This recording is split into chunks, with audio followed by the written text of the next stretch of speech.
Mr. Kemraj Ramjata, and Mr. Keith Scotland, Attorney at Law for the Chief Elections Officer, Mr. Kurt De Silva, Attorney at Law for David Granger, Mr. Basil Williams, Senior Counsel, Attorney at Law for Asha Kisoon, Mr. Timothy M. Jonas, Senior Counsel, Attorney at Law for Vishnu Bandhu, Mr. Ganesh A. Hira, Attorney at Law for Jonathan Yearwood, Mr. Kamal Ramkaran, Attorneys at Law for Shazam Ali, Mr. Kashir A. Khan, Mr. Mohammed S. G.F. Khan, Mr. Ivan A. Alert, and Mr. Kalish Lukman. No. So I am for which respondent? You simply say, I am Kalish Lukman, and you go from there, right? You will be for, just a minute.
Registrar, could you open the proceedings? Thank you, Mr. Justice Witt, Caribbean Court of Justice, Appellate Jurisdiction on appeal from the Court of Appeal of Guyana, hearing of consolidated appeals in GYCV number 1 of 2022 and GYCV number 2 of 2022 between the Attorney General and Monica Thomas and others, and Bharrat Jagdeo and Monica Thomas.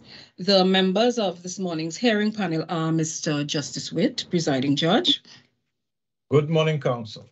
Mr. Justice Anderson. Good morning, counsel. Madam Justice Rajnath Lee. Good morning, everyone. Mr. Justice Barrow. Good morning to all. And Mr. Justice Jamadar. Good day, everyone. May we have the appearances, please? Thank you. Morning, Your Honors. Nigel Hawk, appearing with Ms. Shoshana Lal, Principal Legal Advisor, Ms. Rihanna Clark, Senior State Advisor, Ms. Fatima Kisoon, and Mr. Chevy Devenish and Ms. Asasha Ramzan, and we are led by the Honorable Attorney General, Ms. Anil Nandalal, Senior Counsel, Attorney General, appearing in person. Oblige, Your Honors. For the appellant.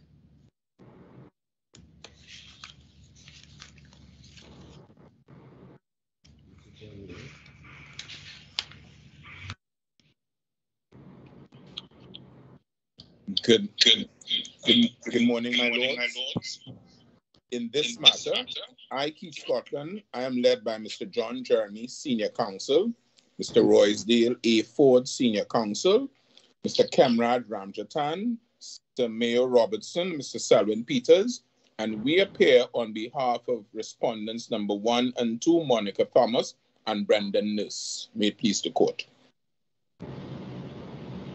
I think we have another appellant, but Yes, please, Your Honors. Good morning, Your Honors. Good morning, everyone.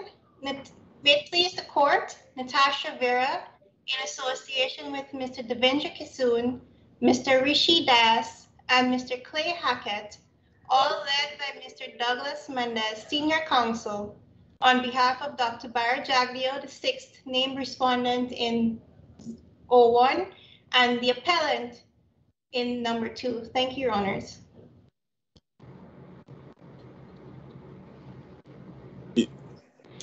Your Honors, would you like me to re-announce the appearance for the respondents? Or? I don't think it's necessary to repeat that. Thank you. Good morning, Your Honors. May it please the court. Kurt De Silva, legal officer for the Guyana Elections Commission, appearing for the Chief Election Officer.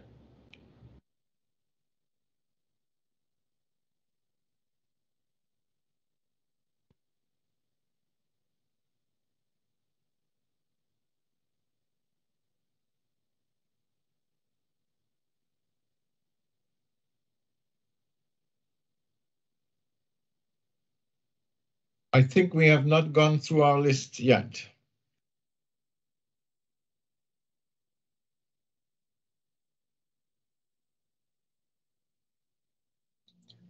May it please Your Honors, I am Ganesh Shira, and I appear for Vishnu Bandhu, the representative of the United Republican Party in the Consolidated Appeals.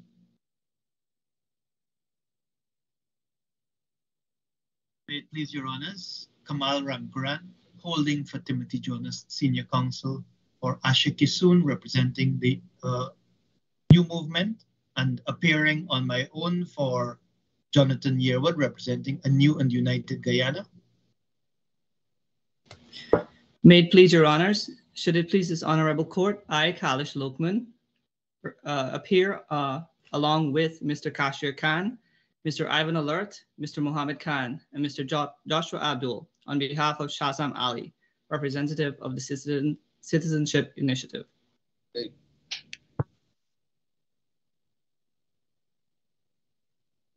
And someone appearing for Mr. David Granger.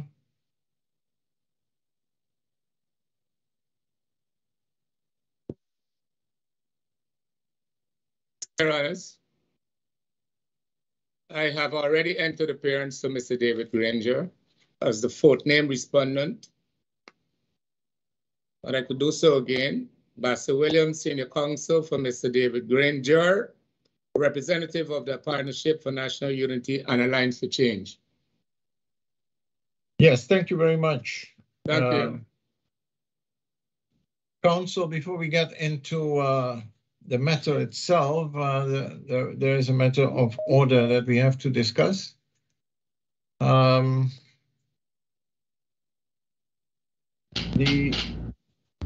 The order of the court made it clear that written submissions had, if submitted, had to be submitted before a certain date.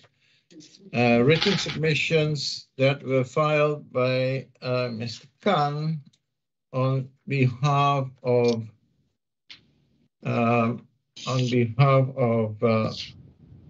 Ali was late, and that there was no application for an extension of time or anything of that sort. We saw some email from the respondents that they had a problem with that, but we have not seen anything official. So let's clear that point from the start, what the position is. Mr. Khan. Good morning, Your Honors. Are you hearing me? Yes. Your Honors, unfortunately, I seem to have a challenge. I got bounced and then my camera is not working, so I apologize for the fact that you're not seeing me at the moment. Your Honor, as it relates as it relates to the submissions were in fact submitted not in accordance with the order of the court, and I crave the court's indulgence to accept it. We had some technical difficulties which I was not able to overcome within the stipulated period. I did make contact with the deputy registrar, and it necessitated essentially redoing the submissions in order to make to have it uploaded. But normally, if one is late, when one can apply for some extension of time, but you didn't do that. No, please, Your Honor, we did not, and that is we are at fault where that is concerned. Okay. Anyone who wants to say something on that point? Respondents? I'm sorry, Chair, but I wonder if we have to go that far. I don't know if Mr. Khan is now making an application, is he?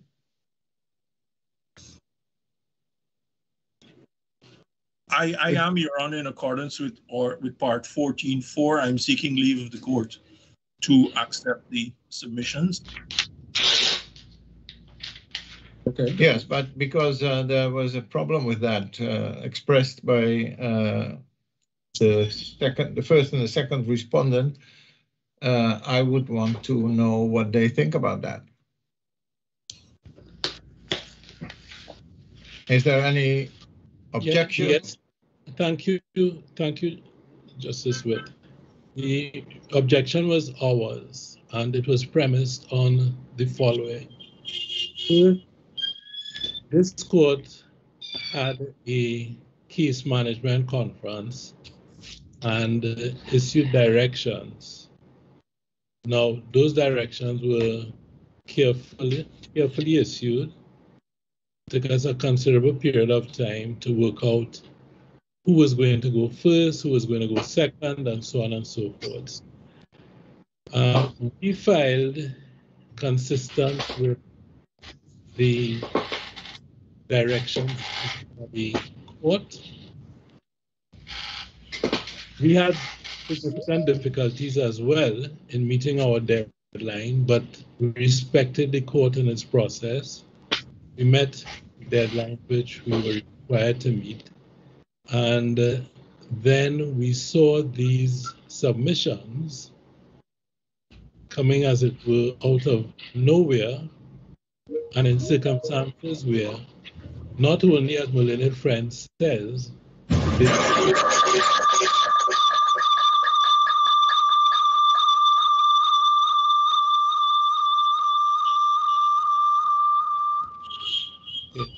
I wonder if your lordships are hearing.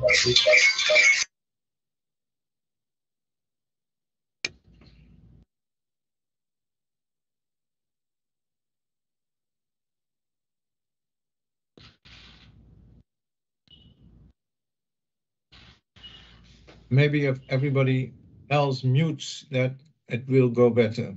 Could you proceed? Yes. Well, we went off a bit. So we filed consistent with the directions given by the court, notwithstanding the fact that we too had considerable difficulties in observing the timelines, but we understood that the timelines were mandatory. And we certainly understood that they were mandatory in the context that, we were not prepared to come to court to ask for an extension of time.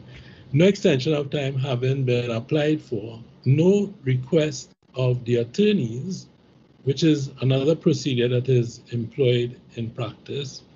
You would circulate your colleagues and ask them if they have an objection. And if they don't, then the application could even be by consent. That didn't come. We just saw these submissions. And we feel prejudiced by those submissions coming in out of time, inconsistent with the directions given and in the general circumstances that they were made. So we object. Okay, thank you. It is a kind of an important point because in our schedule for today, we also made space for counsel for the other respondents. Of course, the counsel for the first and the second respondent got 60 minutes. And the counsel for other respondents, at least we had an opening for 45 minutes for them. But of course, as you all know, the rules of our court, I have to point that Rule 14.4, which says that where a party has not filed and offered to exchange the party's written submissions within the time specified by the court, they shall not be heard at the hearing of the appeal except with the leave of the court. So and that rule should be known to all of you. So if you don't file written submissions, or if you are late and you will not get permission for an extension of time, then basically you are not allowed to give oral submissions unless you get leave of the court. So just to be sure about the procedure, is it that any one of the other respondents intend to give oral submissions, if that, while they did not file written submissions? It's a point of order, but it is necessary for us to know how to proceed.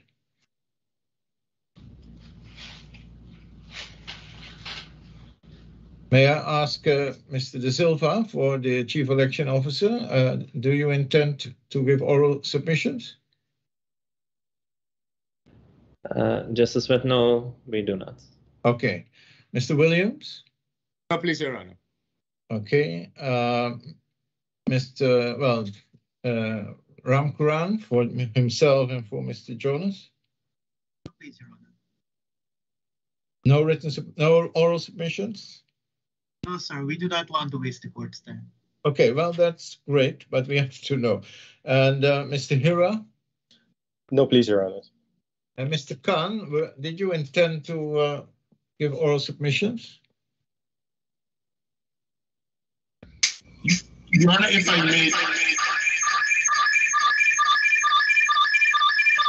Sorry, there appears to be a trouble in the verb. I think as soon as we don't speak, we should mute, because then we can avoid most of this.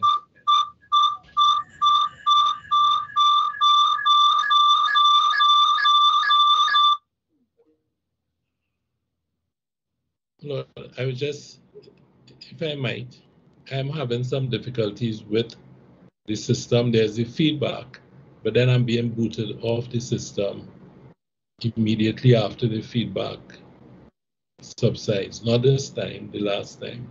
So I just wanted to say that. Yes. Say that I have been in touch with the technical people at the court. Right. And I'm not sure what the difficulty is, but I just wanted to say that. No. Okay, thank you. Honor, so, Mr. Khan. I'm sorry about that, but I seem to be having some similar challenges. I'm again reduced to audio. Your Honor, as long as we can hear you, that's the main thing. Okay. Your Honor, in terms of oral submissions, it was originally not the intention to do oral submissions. For this reason, the time that was allocated to the court by the court for the other respondents would have meant that each respondent would have had no more than 5 minutes or thereabouts. That being the case, in terms of the order in which we were in this matter, we are for the 12th and the 13th respondent, and therefore we were coming at the very end. So that my thinking on the matter was that in the event that when it got to our turn, there was little or no time left, given I was assuming that others would have put in their submissions, I would have been simply in a position to rely on my submissions in whatever time was left and be left at it. That was the Okay. original intention. Yes, well, of course, the first thing is that as if we do not allow the extra time for the filing of the written submissions, then you have not filed them, and then you have no right to give oral submissions unless we allow you. Okay, so I think we will discuss whether you will get that that extension of time or not. We will decide Chair, that. I see a hand raise. Yes. I could interrupt you. I see a hand raise. By? Mr. Mendez has Mr. indicated. Mendez. Yes. Okay, Mr. Mendez. Thank you very much, Justice. I was just going to suggest as an option, because it appears that you have a 45-minute period that is not taken, that Mr. Khan might be, if in the discretion of the court, might be allowed to make his brief submissions after the two appellants, so that Mr. Jeremy will have, in his reply, be able to deal with all of the submissions that are opposed to him, so that Mr. Khan doesn't come after him, he comes before, so that he can address them. And of course, he would, I presume he will have read, even though it was late, Mr. Khan's submission, very short submission. That's just my suggestion, Your Honor. Thank you very much. If I may, Chair. Yes. Could I ask Mr. Khan to please explain for me why he made no application? It seemed, I found it painful that at this level, counsel should simply, out of time, send in submissions, and it seemed, and I hope I'm wrong, treat it as, well, look, we'll catch up on the matter that, we will catch up on this later. So, counsel, please explain why there was not any application for an extension of time or relief from sanctions. Thanks. Your Honor, if I may, that challenge was essentially a personal one, and it had to do with the fact that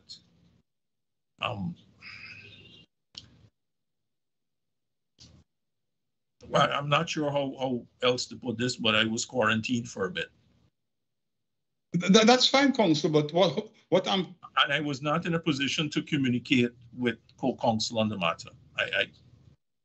I understand that, but you filed the submission with some personal challenges. That is as much as I can.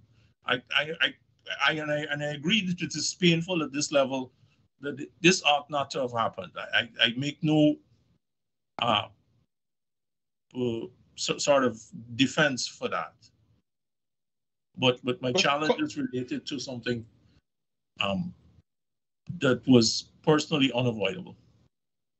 Counsel, I have no problem with a practitioner or anybody having personal challenges which make compliance with deadlines not possible. But what I have a problem with is the failure at the stage when you were able to file those submissions. Why did you not make an application for an extension of time within which to file? It seemed, as I said, if not disrespectful, certainly inconsiderate. So I'm troubled by it, and I want us to continue to be a court of excellence, and therefore I think it is a point that one must stick to, that there are certain ways to go about dealing with this sort of thing. That is really what is engaging me. Thank you.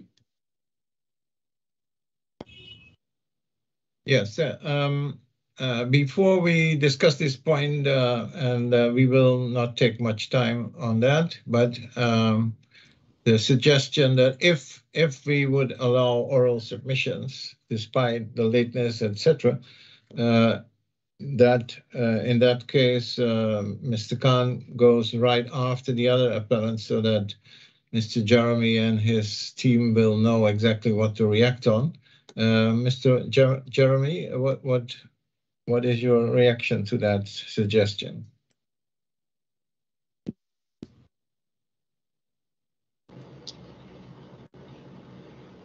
My lord, I have difficulties for the reason that I advanced before. Mr. Mendez did say that he assumed that I would have read them because they are short.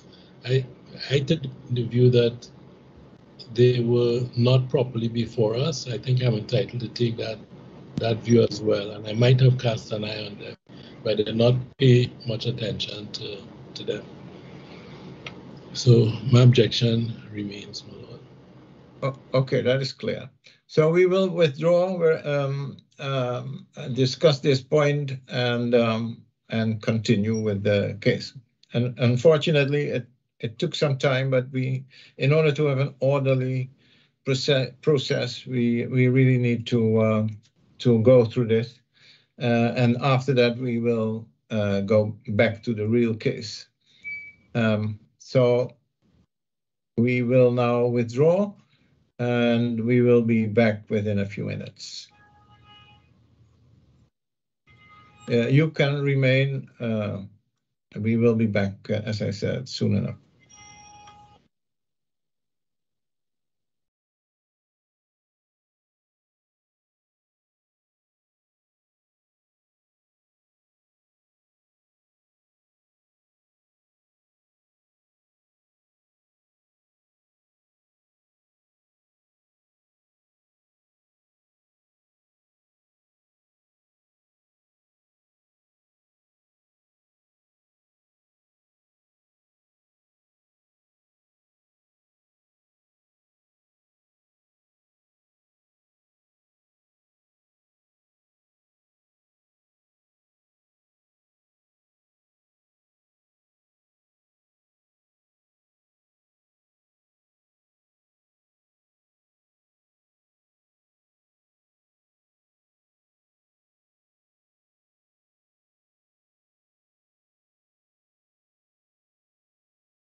Yes, Judge, court resumes. Thank you.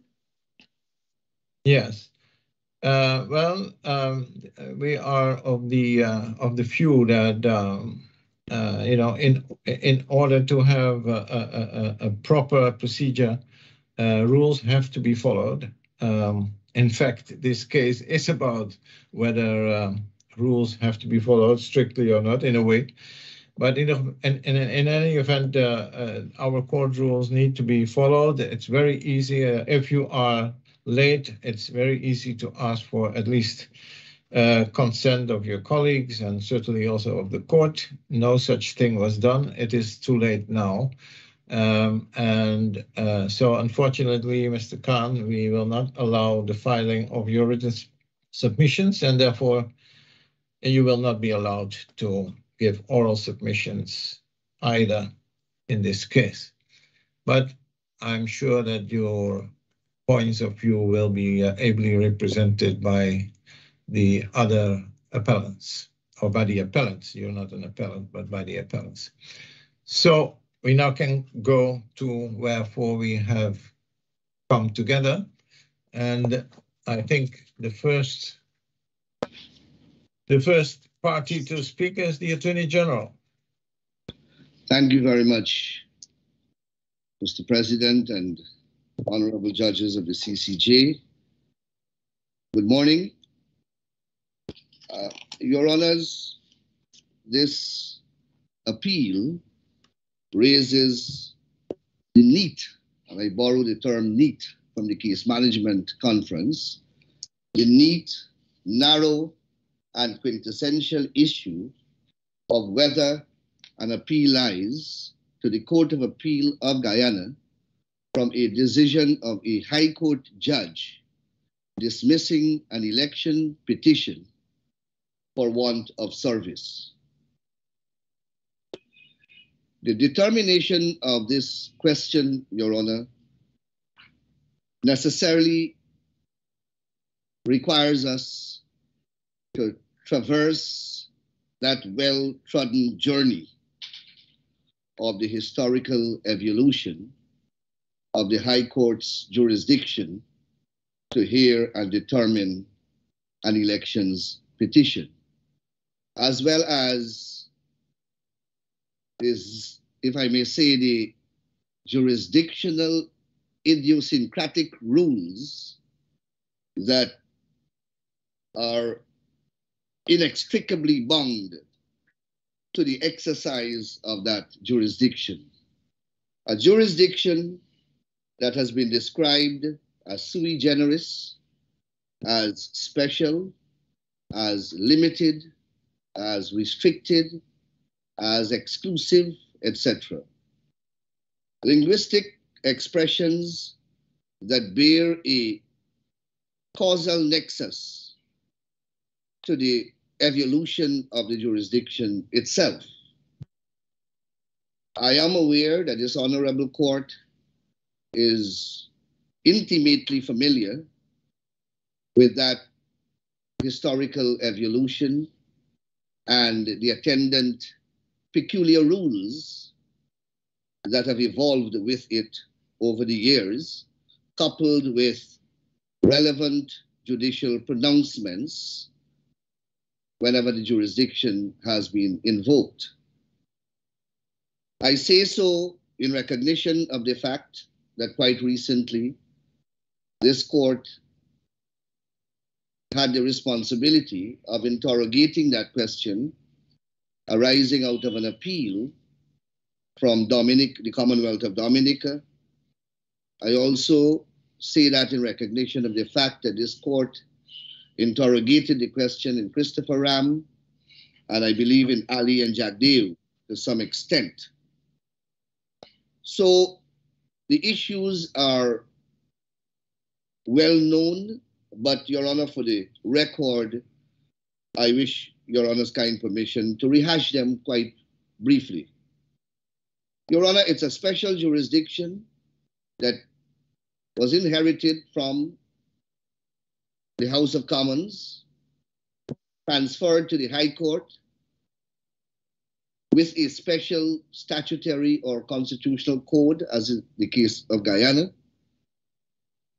And it's captured in Article 163 of the Constitution of Guyana.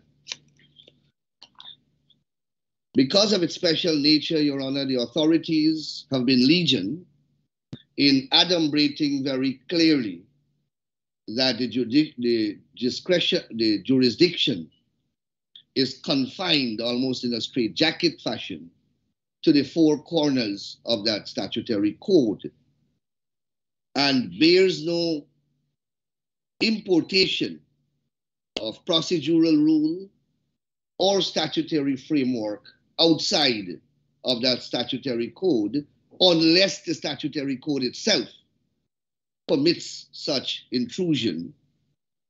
And in my submission, I have alluded to a Jamaican case that speaks to, in Jamaica, the CPR being allowed by statutory intervention to form part of the code to which I speak. Your Honors, in that code, Article 163 sets out what are to be challenged in an election petition, and once certain questions are determined, where an appeal lies, and speaks to Parliament having a power to establish a statutory framework and rules governing the exercise of that jurisdiction. This court, in Christopher Ram case,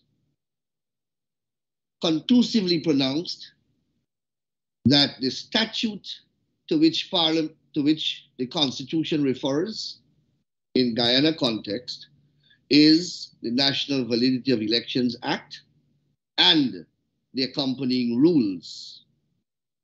And it is a combination of Article 163 and that statute along with the rules that concatenate to create this complete statutory code. Your Honor, if I may go to Article 163.4, which provides for the empowerment of Parliament to pass that legislation. 163.4a speaks to the circumstances and manner in which the conditions upon which proceedings for the determination of any question in this article may be instituted in the High Court. That has been done in the form of the National Assembly Validity of Elections Act and rules. And then it goes on to say, and an appeal may be brought to the Court of Appeal in respect thereof. Well, we have no statutory provision to that effect. And at C, it speaks to the practice and procedure of the High Court, and again, reference is made to the Court of Appeal in relation to appeals to the Court of Appeal under this article. Again, we don't have that statutory code speaking to the Court of Appeal. What that leaves us with, Your Honors, is Article 163.3 that speaks to an appeal shall lie to the Court of Appeal from the determination by the High Court of any such questions or against any order of the High Court made in consequence of such determination. Now, it is common ground that the questions that the petition raised were not determined.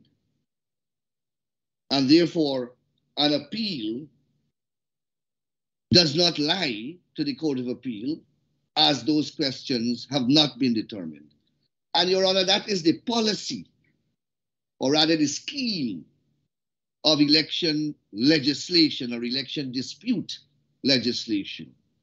In the Eastern Caribbean, for example, Your Honors, they speak to a final order or an interlocutory order. And Your Honors had a deep juridical excursion into that question in the Skerritt case quite recently, to which I've made reference.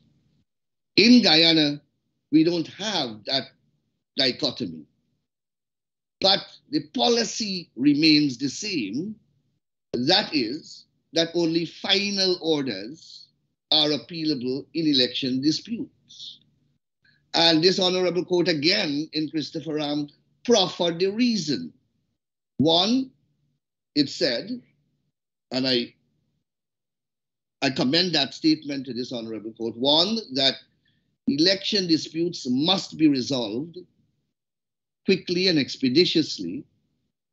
And secondly, that preliminary matters or matters that are not determined on their merits are not appealable in elections disputes.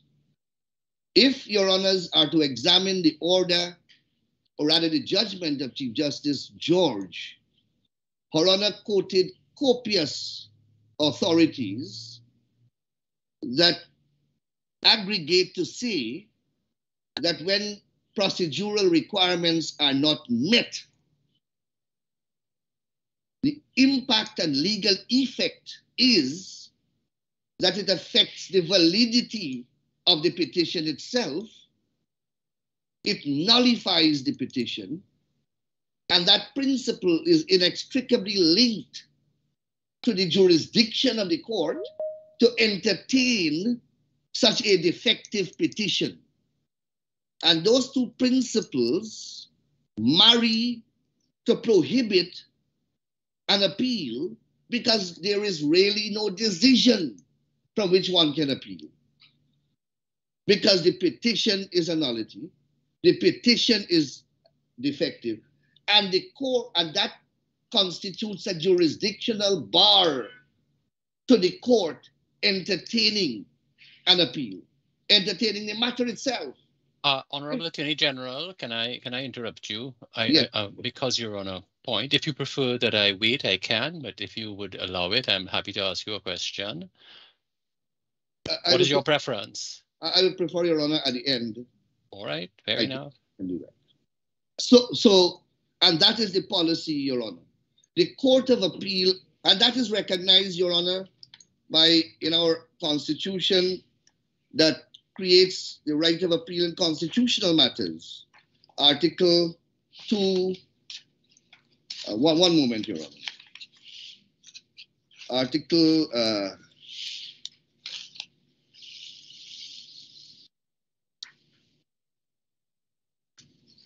I'll get to that article. No, not 123. 133. 133 of our Constitution. The drafter recognizes the very principle that I am referring to by exempting from the operation of that article matters that fall under Article 163, where an appeal to the Court of Appeal shall lie as of right from decisions of the High Court in the following cases, and they list the cases: final decisions in civil or criminal proceedings and question as to interpretation of the Constitution. One can very well argue that this case involves an interpretation of an article of the Constitution. And I don't wish to get involved in the final or interlocutory order, as I don't think that it is relevant to Guyana's jurisdiction. But nevertheless, Article 133(2) says very clearly that nothing in paragraph 1 shall apply to matters for which provision is made by Article 163. And that is in keeping with the policy of the statutory code. Your Honor, the Court of Appeal Act has no place in this statutory code. No place at all. And I can draw a live example to demonstrate the point. Our National Assembly quite recently heard a privileges motion and made a determination thereof.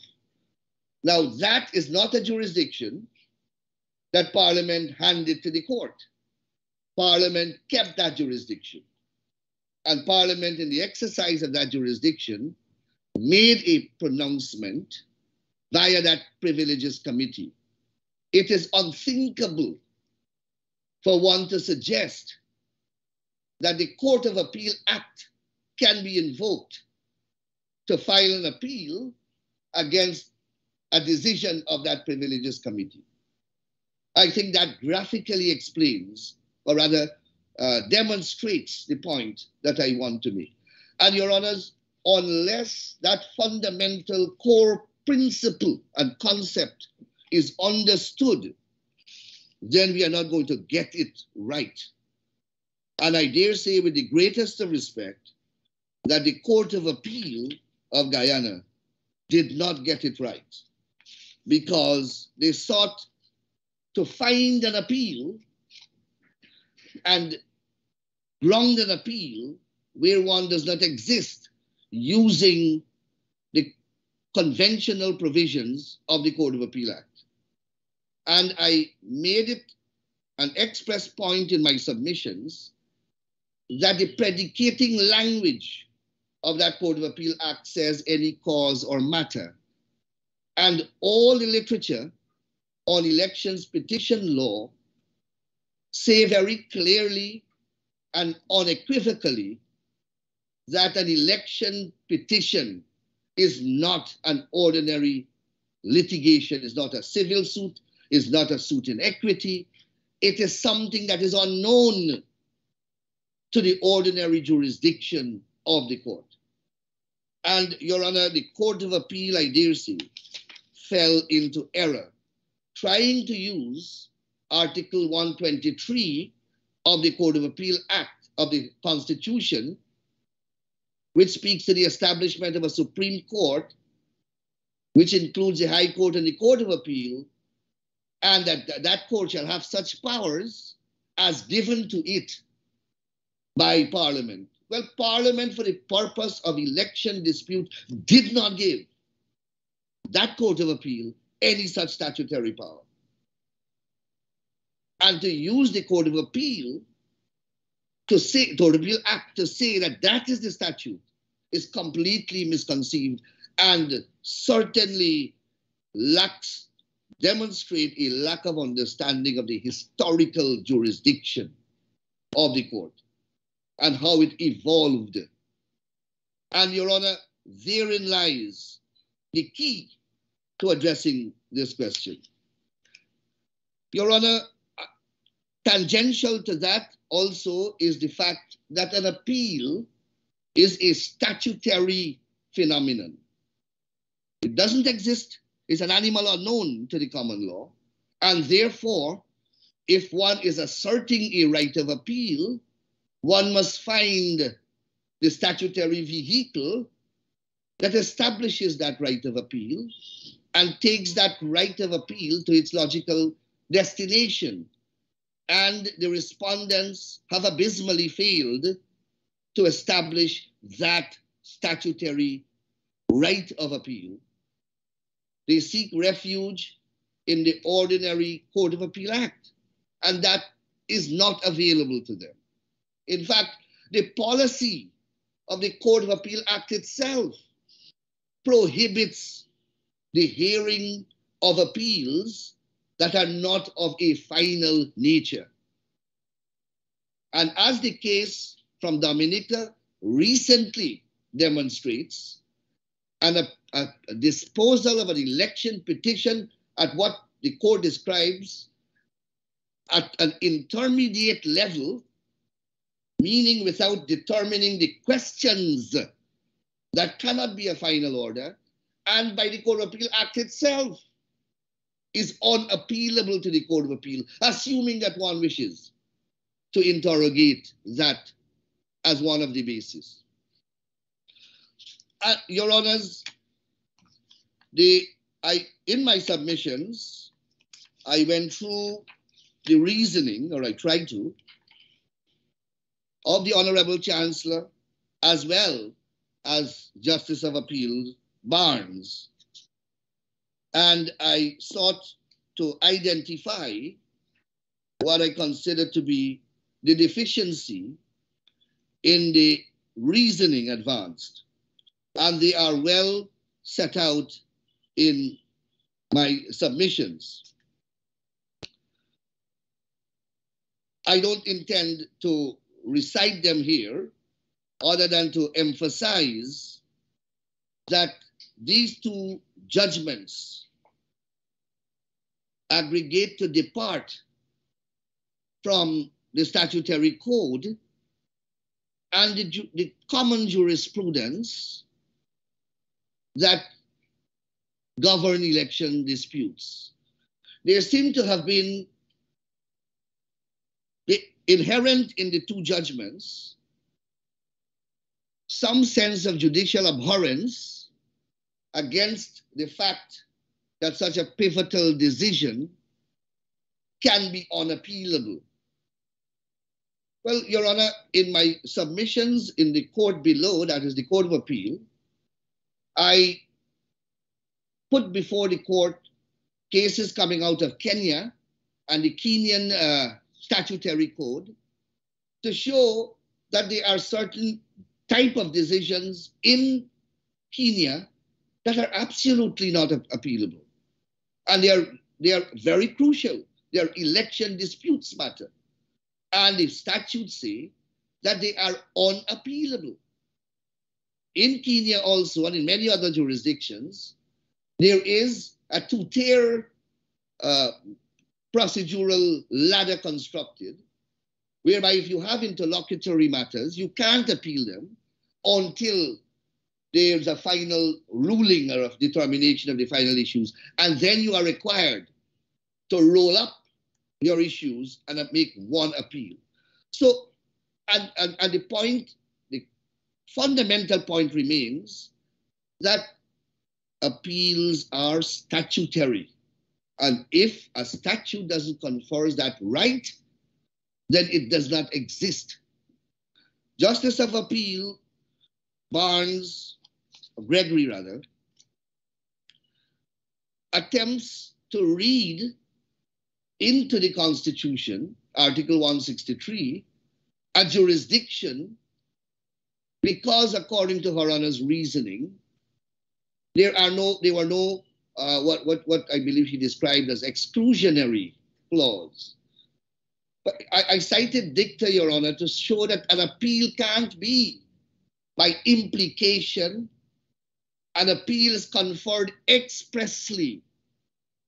And one can't read into the Constitution some implicit and implied right to appeal of appeal when such a right was not expressly conferred. In addition to that, counsel for the respondents have relied again on Section 42 of the National Assembly Validity of Elections Act to argue that that section rather, equips the High Court hearing an elections petition with all the powers that a High Court would ordinarily have in hearing an ordinary matter, and therefore that elections court or a court hearing an elections petition is conflated, for want of a better word, with the High Court sitting in its ordinary jurisdiction. Well, if that is the position, Your Honor, then the whole tenor of the jurisprudence touching and concerning election disputes would go out of the window because it would no longer be restrictive, it would no longer be exclusive, it would no longer be sui generis, it would be ordinary. So that argument on the face of it ought to be rejected out of hand. But I have cited in my submissions in the Court of Appeal the dictum of Chief Justice Chang in the case of Ganga Prasad, a case which I argued in the High Court of Guyana, where Mr. Ford advanced a very similar argument. And Justice Chang rejected that argument. And I have quite an expansive extraction of His Honor's reasoning for rejecting that argument. And I commend that reasoning to this honorable court, that Section 42 must be read contextually. Section 42 is part of that statutory code. Section 42, for example, it speaks to High Court rules or rules of court. And when you go to the definition in the legislation itself as to what rules of court speaks to, They do not speak to High Court rules. They speak to rules made under or referred to under Article 163, which goes back to the special code again. Also, I drew attention in those submissions to the fact that the rules of code for the purpose of elections petition is a completely different regulatory infrastructure and has nothing to do with the civil procedure rules. For example, I cited in 1950, there had to have been an amendment to those rules to allow for the consolidation of election petitions, whereas consolidation was a concept and a vehicle available under the High Court, the then High Court rules of 1955 in Guyana. And therefore, if the High Court rules had applied and the court had the ordinary powers that it is being contended that it had, then you would not have had to go to that extra and special step to amend the special regulatory infrastructure to allow for consolidation. Another example, Your Honor, lies in the fact that every time we amend the High Court rules, if they were applicable to the election regulatory framework, then we would have had to amend the rules of court here under the National Assembly Validity of Elections Act. Or those amendments would have applied mutatis mutandis. I have never seen a pronouncement from any court that has put forward that type of interpretative analysis or a comparative examination of the two regulatory framework. When we introduced the new CPR, for example, what impact did that have, if any at all, on the election regulatory framework? Absolutely none. And the CPR themselves stand as a testimony to that by their express language. They make no reference to election petition and election petition matters. Why? Because that is part of a statutory code that is over 300 years old and which exists in all the Commonwealth territories that were handed down this legal system by Her Majesty's government through colonialism and colonial rule. So, Your Honors, the valiant and disparate and desperate attempts to carve a jurisdiction for the Court of Appeal to adjudicate on these matters are simply futile and cannot be countenanced. If we do that, Your Honor, every pronouncement that this court has made in Christopher Ram go through the window. This court very clearly in Christopher Ram's case spoke at length about the type of jurisdiction, the special right, the special procedure, quoting from established cases that have become legendary in at least the Guyanese jurisprudence and the Caribbean. And when the pronouncements came from P3 and then C. Kumar Singh and a whole host of other cases, Guyana is a very litigious country when it comes to elections. When those principles first came forth, they were viewed with alarm, I must say, because I've spoken with older lawyers and so on. But when they're observed now and they're recognized and you look at the comparative pronouncements across the Commonwealth and of course in the region, they are part and parcel of a same pattern, historical and jurisprudential pattern.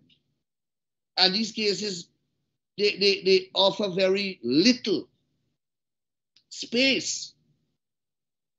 And that is why, Your Honor, as recently as 2 weeks ago, Your Honors had to deal with the same question.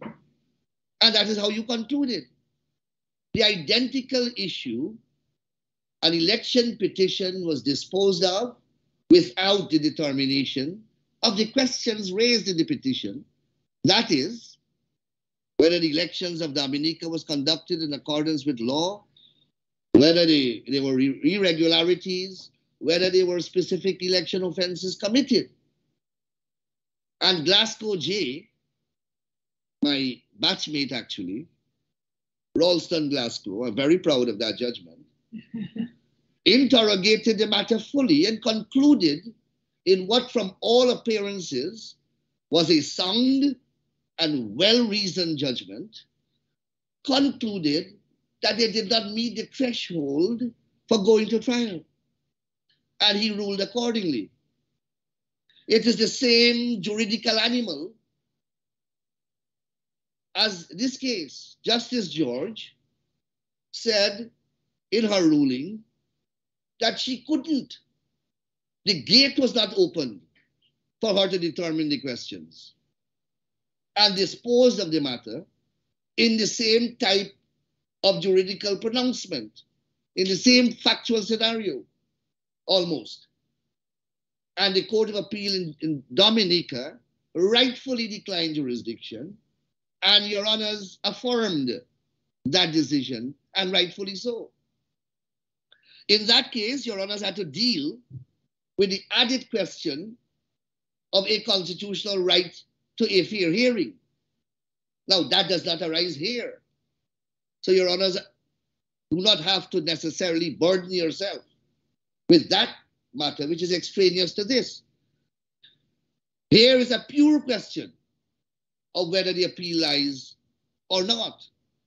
And I dare say, Your Honor, there is nothing on the record that establishes a right of appeal as is being argued by the respondents. And Your Honors, multiple analogous examples are being given in the judgment. Multiple cases are cited from all across the globe. Your Honor, our statutory code is clear. It has its deficiencies, but that is the statutory code. And that is what this court is bound to interpret and apply. And I dare say, Your Honor, that is the position of Guyana. We have enough authorities and pronouncements in Guyana on the matter. So there's no need to go outside. The other last point I want to make, I'm being signaled that I'm running out of time, is, Your Honor, there is one case, I believe, that has been determined in Guyana on its merits. Though we have had elections, petitions filed in Guyana from independence to now on multiple occasions, and I have appeared in at least, I believe, about 5 of them. And I believe all of them were, well, other than Gladys Petrie, not Gladys Petrie, other than Esther Pereira, all the others were disposed of on preliminary grounds. And this court is aware of most of them. They would have been referred to by Chief Justice George, her father's decision, Chancellor George, who was then Chief Justice, and many other High Court Justice, Chang in Melville. I appeared in that one as well. In all these cases, Your Honor, they were disposed of on preliminary grounds. And there must be a reason why no appeal was ever filed. No appeal was ever filed, and there were lawyers of great eminence who appeared in these matters. Is it that all these petitioners were not aggrieved by the ruling that disposes of their rulings that disposed of their matter in this preliminary way? Is it that all the lawyers were comfortable with the decisions? It cannot be. It is because it was always recognized that these decisions are not appealable. So at this stage in the year 2022, to attempt to persuade Your Honors to undertake the Herculean task, the legally impossible task, to create a jurisdiction out of a vacuous situation is to invite your honors to fall into error, grave judicial error. And I'm sure your honors would not want to do that and would resist that very emphatically. Your honors, I will pause here with your honors' leave. And I know Justice Jamadar is rearing to interrogate me. I hope that I can withstand the probing. Well, Attorney General, I am not biting at the bit to interrogate. I just have a question in my head, a small one. I'm certainly not putting on the garb of Hercules at this time. So let's put all of that aside. Let's stay with the main framework of your submissions, which is that the jurisdiction to appeal must be found within either the constitutional or statutory, including rule regime, and that is the Constitution together with the National Assembly Validity of Elections Act and rules. I think that much is at the heart of what you've said today. And so my question is, looking at 163.3 of the Constitution, which establishes, well, let me ask, do you agree that 163.3 establishes two bases for an appeal to the Court of Appeal, as enumerated A and B? Yes, Your Honor. All right. B is where there is a determination of a substantive petition. I'm just summarizing. In other words, you have an order or you have, you agree with that? Yes, Your Honor. Good.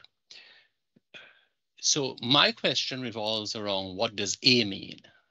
So B clearly has not occurred in this case. Now, in Guyana, is there a procedure that provides for a leave stage in the hearing and determination of an election petition to be found within the statutory and regulatory framework that you have established for your arguments?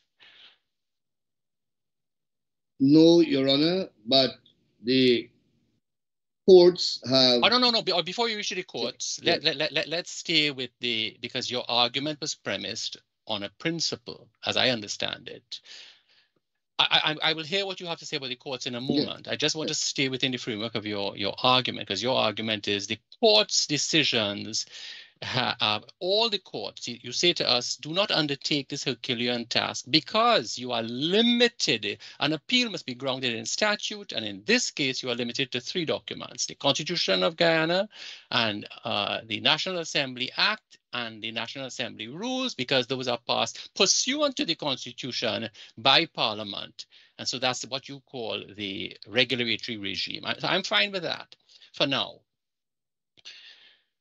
You say that courts must not do anything more. So I'm staying within that framework for now. So what I'm asking you is, and I think you have answered, this constitutional statutory framework does not provide procedurally for a leave stage in the hearing of election petition.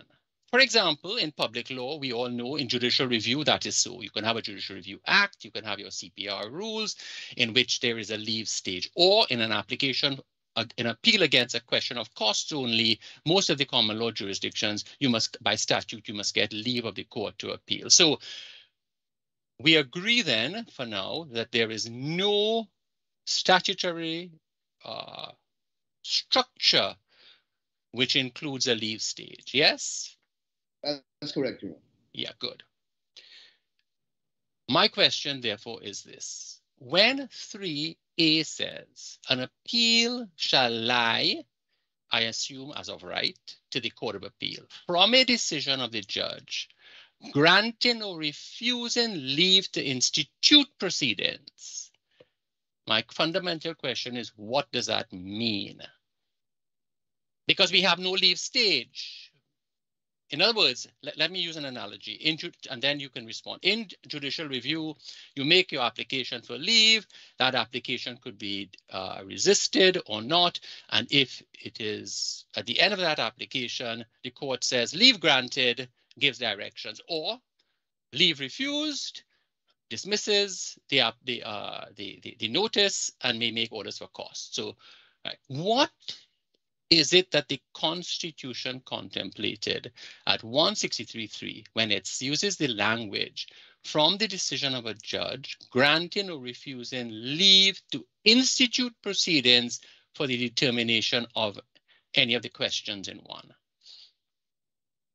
Thank you very much, Your Honor. Your Honor, in my submissions, I spoke to deficiencies in the statutory code. And those deficiencies have existed from time immemorial. While 163, let's go to the part that is not disputed. An appeal shall lie to the Court of Appeal from determination by the High Court on how we are to reach the Court of Appeal. But conventionally, parties utilizing this jurisdiction have always used the form applicable to file appeals to the Court of Appeal. The question that Your Honor is asking me arose in Chaitan and Gypsy. And I believe the question had to be what, because I think in Trinidad there is a similar vacuum. And I believe the ruling was any form applicable, any procedural vehicle that would be acceptable can be used. And that has been the position in Guyana as well. In fact, Mr. Attorney General, yeah, I understand the John Doe principle. I'm good with that. I'm asking something a little bit different, I think. I don't know if I've not expressed myself clearly enough.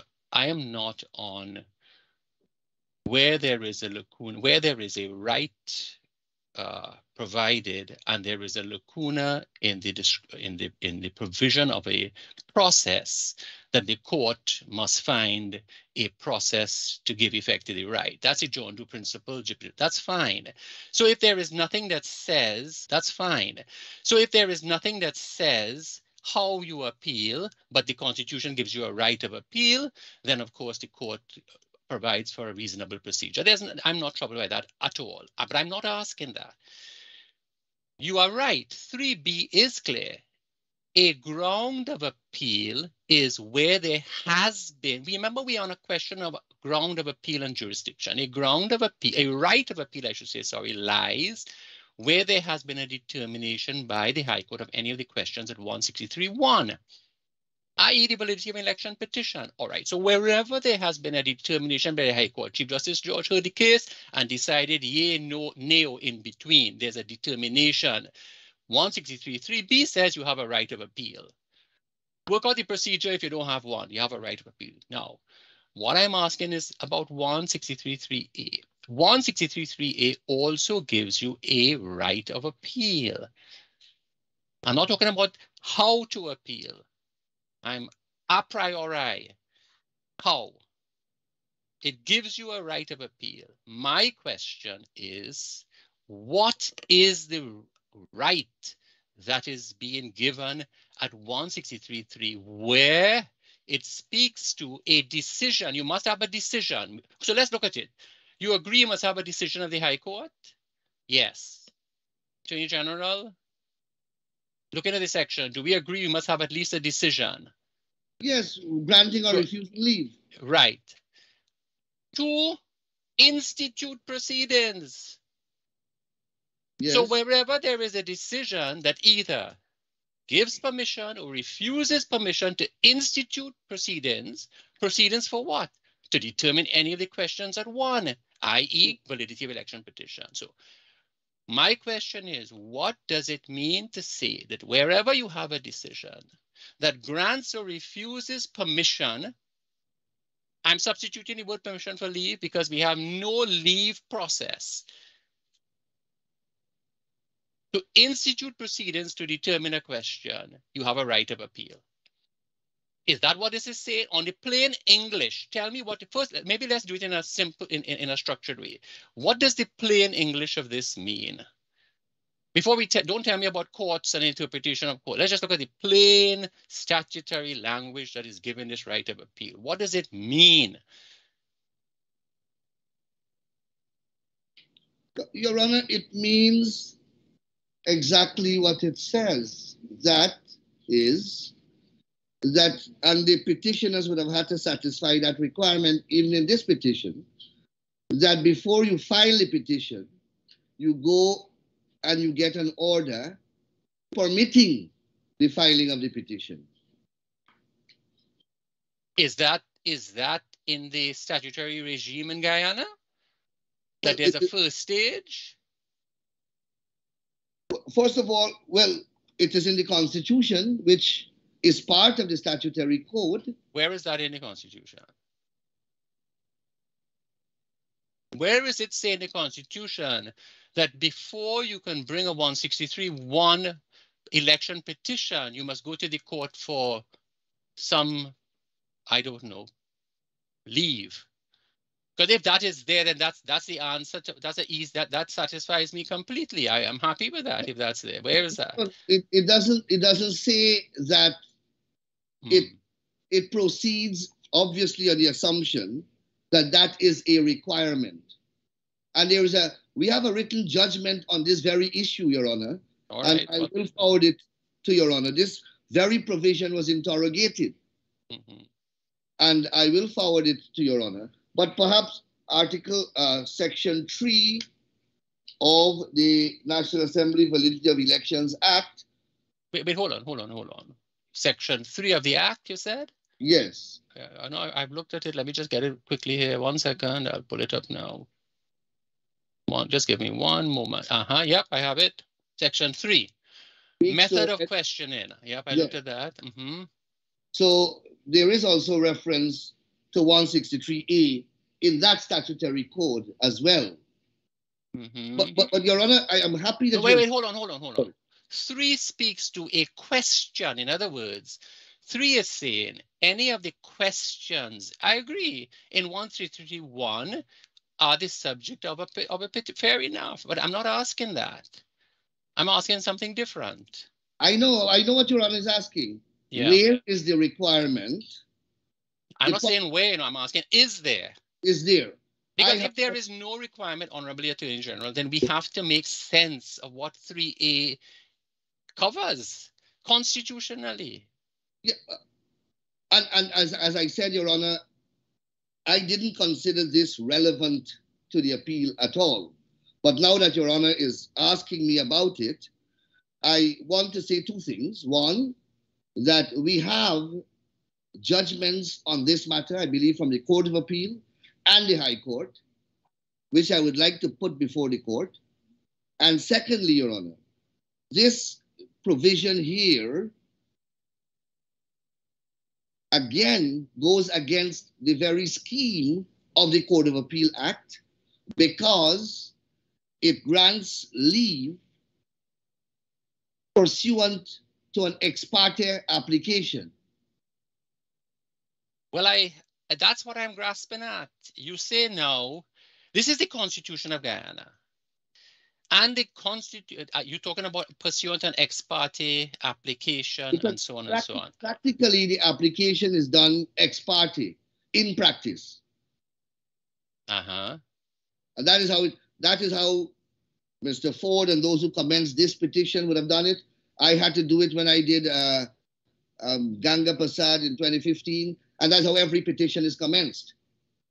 So there is a practice that you come for leave? Yes, please, Your Honor. And Mr. Ford can confirm. No. You see, granted leave. And where is that found? What is it? You see, what is the statutory basis for that? Well, Your Honor, is that relying therefore on what is it, 138, the Section 30, the Validity Act, where you look at the UK Parliament or something? Where are you getting that from? Because the Constitution simply says what it says. And the question in my mind is the Constitution, is that section broad enough to say any dismissal? Or is it limited to the, so that are you saying then there is a practice? There is a practice, Your Honor. I can confirm it. And I don't think anyone on this screen can dispute the existence of that practice, that as a condition precedent to the issuance of an elections petition, an application is made to the High Court for leave, and that application, it is after that application is made and granted that the petition is issued. Okay. And as I said, the provision was interrogated, and there is a written judgment, or there are written judgments on this issue. But I hasten to say, Your Honor, that, well, I don't see the relevance of this to the issue at hand. But of course, it's fine. It's fine to say that, because, yeah. and I take absolutely no offense at that, Attorney General. That's fine. So that this 163.3a is related to a practice outside of the statutory regime that is actually a leave application. Is that what you're saying? Yes, Your Honor. All right. It's akin to a leave application.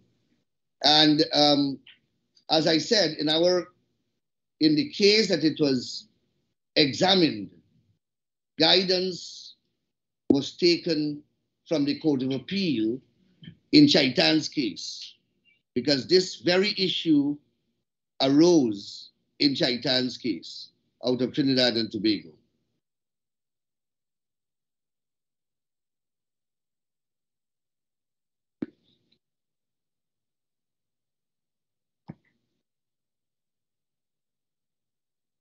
Honorable Attorney General, you spoke a short while ago about several matters that you knew that had been dismissed on preliminary grounds.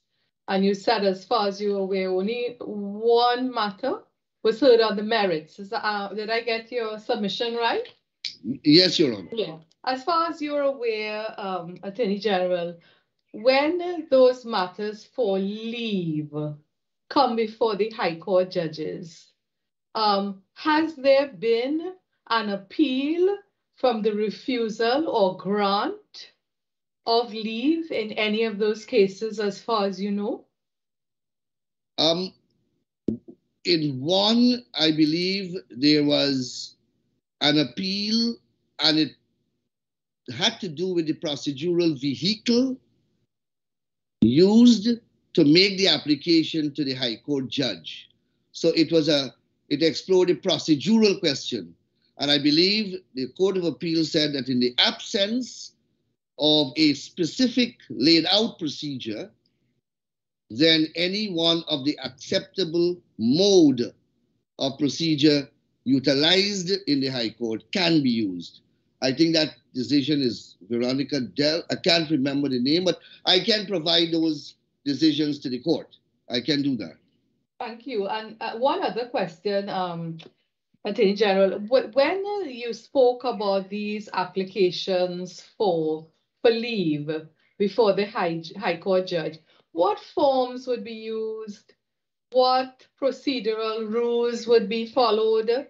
Would the application say this form is, would someone suggest, in other words, look, if you have to do it to a young attorney who may be doing this for the first time, look, use the JR leave form that is in the rules. So, how does the court look at the application and think that it has met all the requirements, and of which rule? Can you assist? Thank you.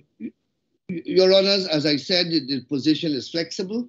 Ordinarily, I think originating summons have been used with an affidavit in support, along with a copy of the petition appended to the affidavit.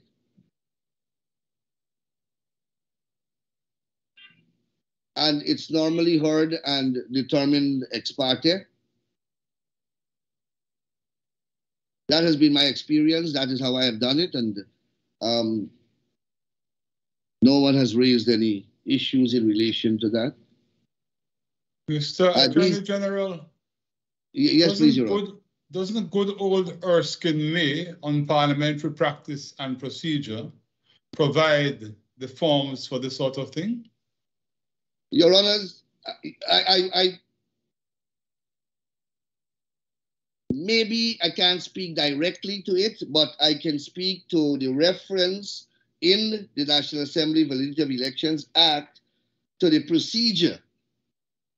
Section 38 of the Act says, subject to this Act and rules of court, and the rules of court are these rules, the principles, practices, and rules on which committees of House of Commons of the Parliament of the United Kingdom used to act in dealing with elections petition shall be observed so far as may be by the court in the case of elections petition. So, Your Honor, is spot on. Without me checking directly, there is a reference to that in the statutory code, and therefore I have no doubt that Your Honor is on the right path. So Attorney General, just to complete this circle, so therefore the House of Commons practice has been incorporated. You see, you put your argument in a very, very tight box. And now I think you are. I asked you a little earlier about Section 38 and the House of Commons practice. So do you now agree then that the statutory regime that is provided for by the Constitution and the National Assembly Act and rules includes sections 42 and 38 and 42 of the Validity Act, which Section 38 includes the principles, practices, and rules of the House of Commons in relation to election petitions, and therefore we can, in determining what can or cannot be done, at least we can look at that. Do you agree with that? Right. Certainly, Your Honor. And in relation to section, I know that's fine. In relation to section 42, which is doing the same thing, except now in relation to proceedings, as if the proceedings were an ordinary action within the jurisdiction of the court. So why do you, on one hand, help me say, okay, so section 38, you see, your argument started within a very narrow, the narrow confines of what was here. You said stay here. Now I agree. You are saying, well, okay, section 38 allows us to look a little further and by importation, incorporate principles, practices, and rules of the House of Commons. All right, be taken one little step. Why do you therefore say, a fortiori, section 42? Your Honor, first of all, let me say that I have said from the beginning that the statutory code embraced by the Constitution and the National Assembly Validity of Elections Act apply. And that's all that applies. And whatever are contained in those codes apply. And I am respectfully submitting, Your Honor, as I did before, and that's why I asked this Honorable Court to have regard to my submission before the High Court, before the Court of Appeal. I thoroughly examined Section 42 at pages 10, 11, 12 of my submissions before the High Court and explained that Section 42 has to be read contextually. Yeah. Yes. So do you say a same thing in relation to the Section 38 importation of the House of Commons rules? Yes, Your Honor, it must be, because they're all subject. Section 42 begins with the condition precedent subject to this act and rules. Subject. Yeah. No. So therefore now, can we therefore agree, at least theoretically, that for the purpose of election petitions, the corpus of the rules, statute, legislation, and rules that govern the process can be found in the Constitution, the Validity Act, the Validity Rules, as well as, but subject to the former, as well as in the House of Commons rules and in the ordinary practice of the courts. Your Honor began by saying that if we can agree, I don't think we ever disagreed. Well, great. That's fine. I just want to be clear. Thank you very much. That's all I want to ask. That's what I said this time, the four corners of a code. Wherever the code takes us, that's where we have to go. But outside of that, we go no further. Agreed. Mr. Attorney General, did I understand you correctly saying that only once an election petition was decided on the merits? In Guyana, yes. In Guyana? Yes. That doesn't sound like a very effective method of challenging elections then. Wouldn't you agree that whatever we think about how to solve this, but wouldn't you agree that this system, as you describe it, gives an awful lot of power to a first instance judge? Because the judge can use any procedural device to torpedo the whole issue. I'm not saying that the Chief Justice did that in this case or whatever, but theoretically. Your Honor, sorry. And the judge might, for example, and I'm not saying that that is the case here, but there may be a case where the judge is manifestly wrong, but you will still say, well, we have to accept that because this is simply in no way appealable. These procedural decisions are simply not appealable. Do I understand you correctly?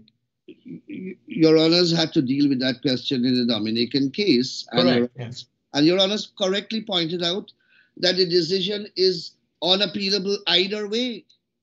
Yes. I could have made a most compelling case of a flagrant breach of procedure, and the judge could have said, no, I reject that, and that would have been the end of the matter. And that is the nature of the jurisdiction. Yes. Because the larger policy directive is governments have to get on with the business of governing. This concerns the election of members to the National Assembly and the formation of government, which underpins the rule of law. Yes. And you said that very elegantly in RAM. Yes, no, we understand that, and it has been expressed by this court. So, that is fine. But I understand in this case there were two petitions, and one was stopped because of the procedural issue. Another one was allowed to proceed, correct? I can't recall what's the status of the other one. Yes. I can speak to this one. I can't recall right now. So, looking at it in a very distant, from a very distant. So the system is very eager to punish, let's say, a few days delay in service, because that is what we're talking about. But then we are now 2 years after that election. That one petition that was allowed to continue is still somewhere. And Guyana is not the only country where this happens. It would seem, when I read these cases, that they take an awful long time. So what about this urgency to deal with these things quickly? We all understand why that is necessary, but in practice, there doesn't seem to be that urgency. Well, Your Honor, you are possibly far better placed than I am to speak to the alacrity with which the judiciary must work. We are prepared every day to go to court, every night to go to court, and perhaps the pinnacle court should help us to move the process along, but that's beyond the realm of the executive. Okay, great. Thank you very much. So we are now at 11:32. I don't know. We could. We are not on schedule, but maybe we could take a 5-minute break and then continue with Mr. Mendez. Is that agreeable? Certainly, Your Honor.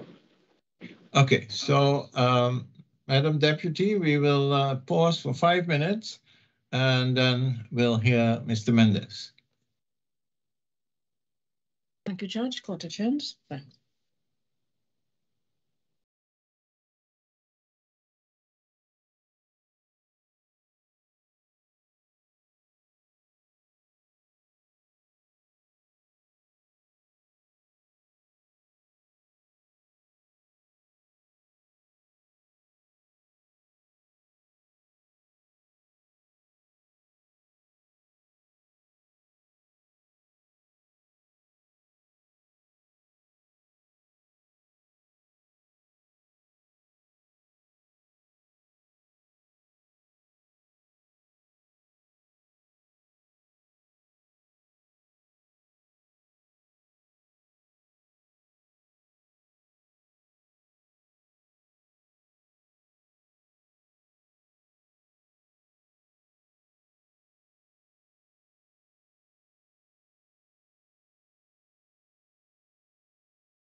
Okay, Mr. Mendes, the floor is yours. Thank you very much, Your Honor. If I may just take up that conversation you were having with a learned friend, Mr. Nanlan, just before we left, as to what happened in relation to the other petition. In fact, it was determined on its merits.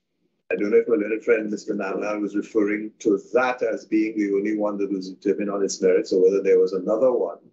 But that petition was determined on its merits. The main point in that case was whether the recount or the order under which the recount was held was constitutional or otherwise ultra vires, and that was determined and the petition was dismissed.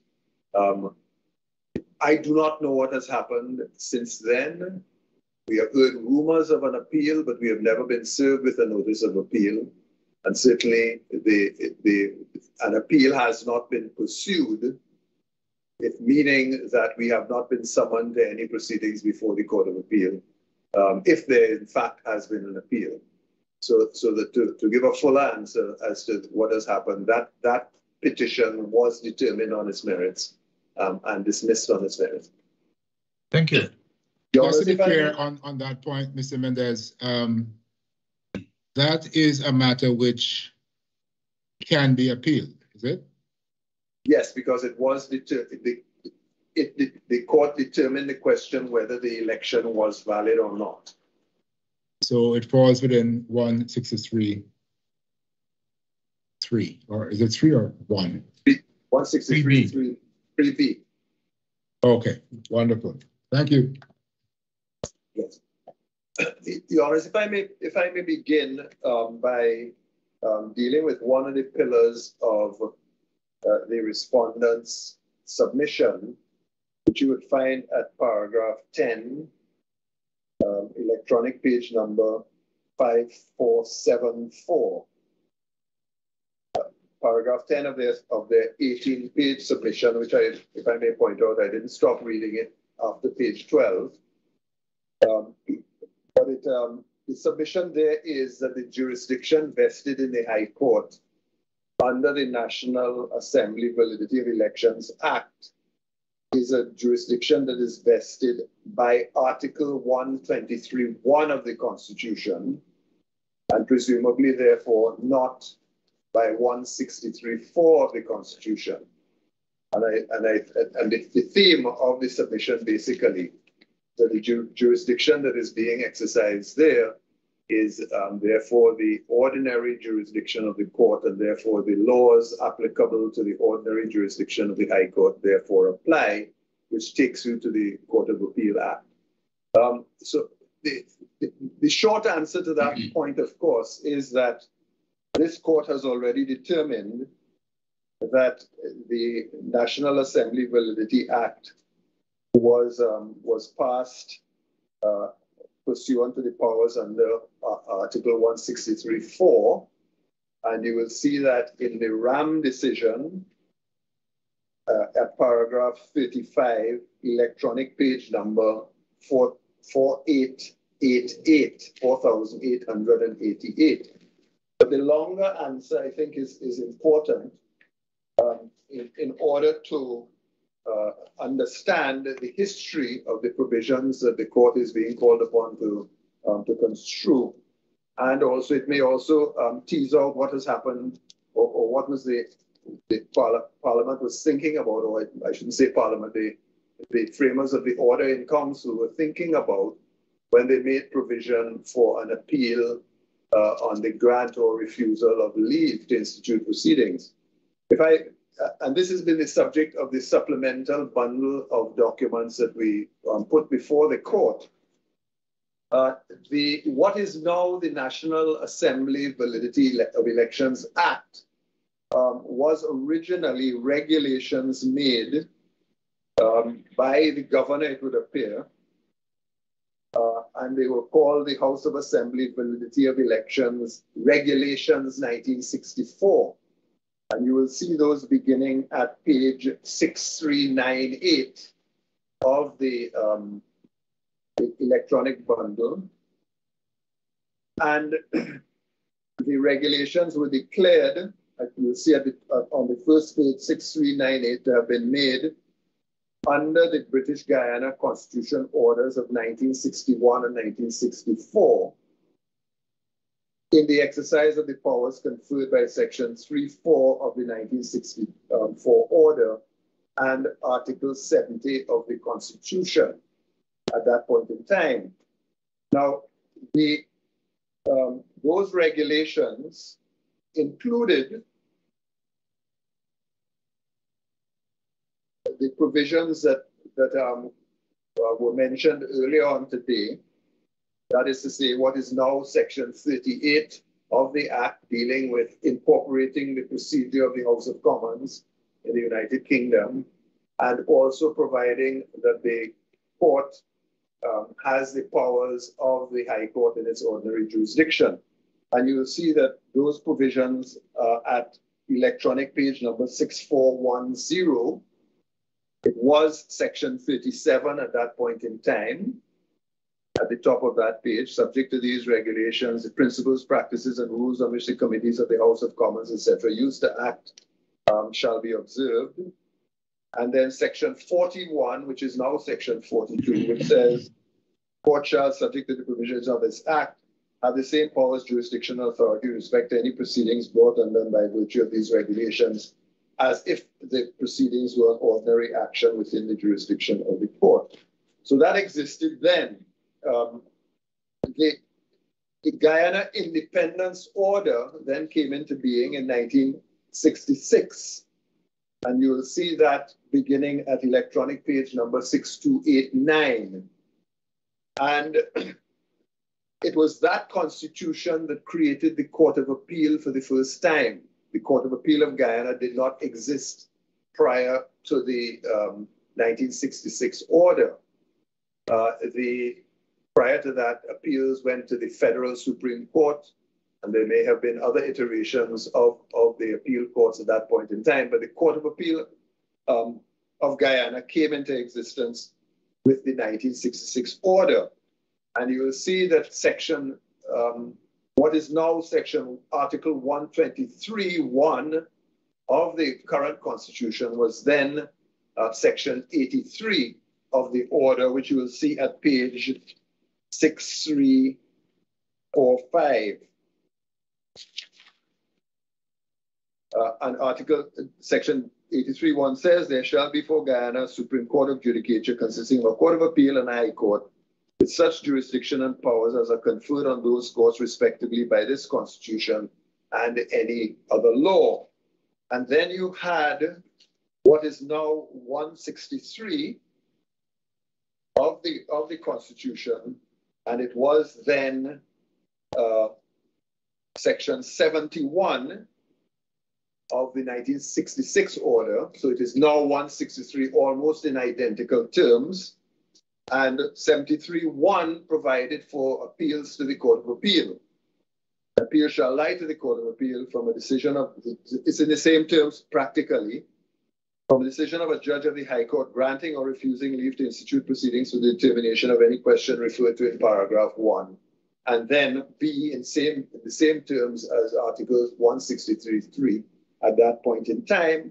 And then you had in 71.5 the power given to Parliament to make provision with respect to the circumstances and manner in which and the conditions on which you begin proceedings or an appeal to the Court of Appeal. So, and that would be the equivalent of 163.4 under the current Constitution. So it is at that point in time that when the Court of Appeal of Guyana is created, that the legislature, if I may use that term loosely, vested in the Court of Appeal of Guyana a jurisdiction in relation to election petition, or if I may put it this way, election matters. And that was against the backdrop of the existence of those regulations that I've just referred to you, created in 1964, which later became the National Assembly Validity of Elections Act. And in that regard, if I may, it may then take you to Act number 16 of 1968, which is at electronic page number 6375.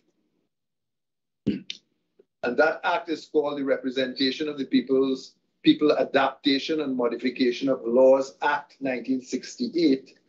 And the relevant provision is section 4 at electronic page number 6377,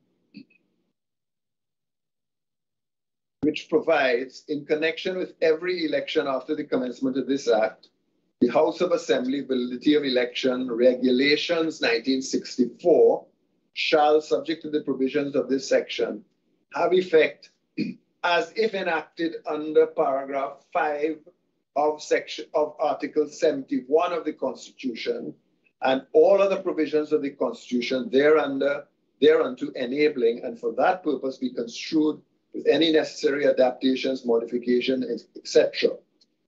So that this provision is now saying that those regulations are now deemed to have been made under what is now Article 163(4) of the Constitution.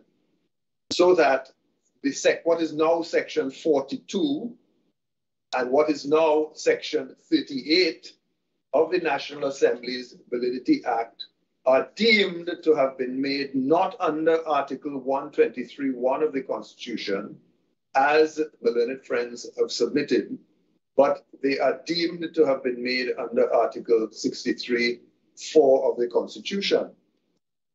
The last development is that when the 1980 Constitution came into being and effectively reenacted Article 71 in Article 163, there was an order made, Order 50 of 1980, and you will see that at electronic bundle page 6436.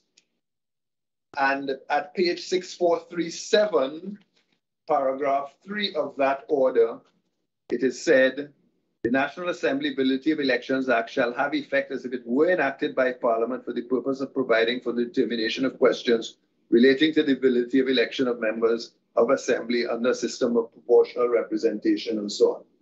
So that there's this order made pursuant to the Constitution Act of 1980 that brought the 1980 Constitution into being, effectively repeating what had been said in the 1966 Constitution, which is that what is now the National Assembly Validity of Elections Act is deemed to have been made by Parliament under Article 63(4).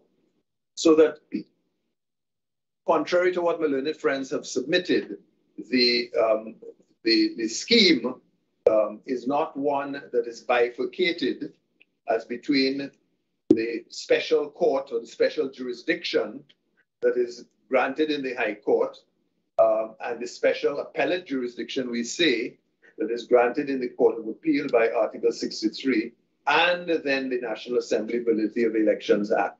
It is one code that has been created and is not bifurcated between different courts, such that when you are doing one thing, you are acting in the ordinary jurisdiction of the court, and when you're doing another thing, well, you're acting under the special jurisdiction created by the Constitution and by the National Assembly Validity of Elections Act.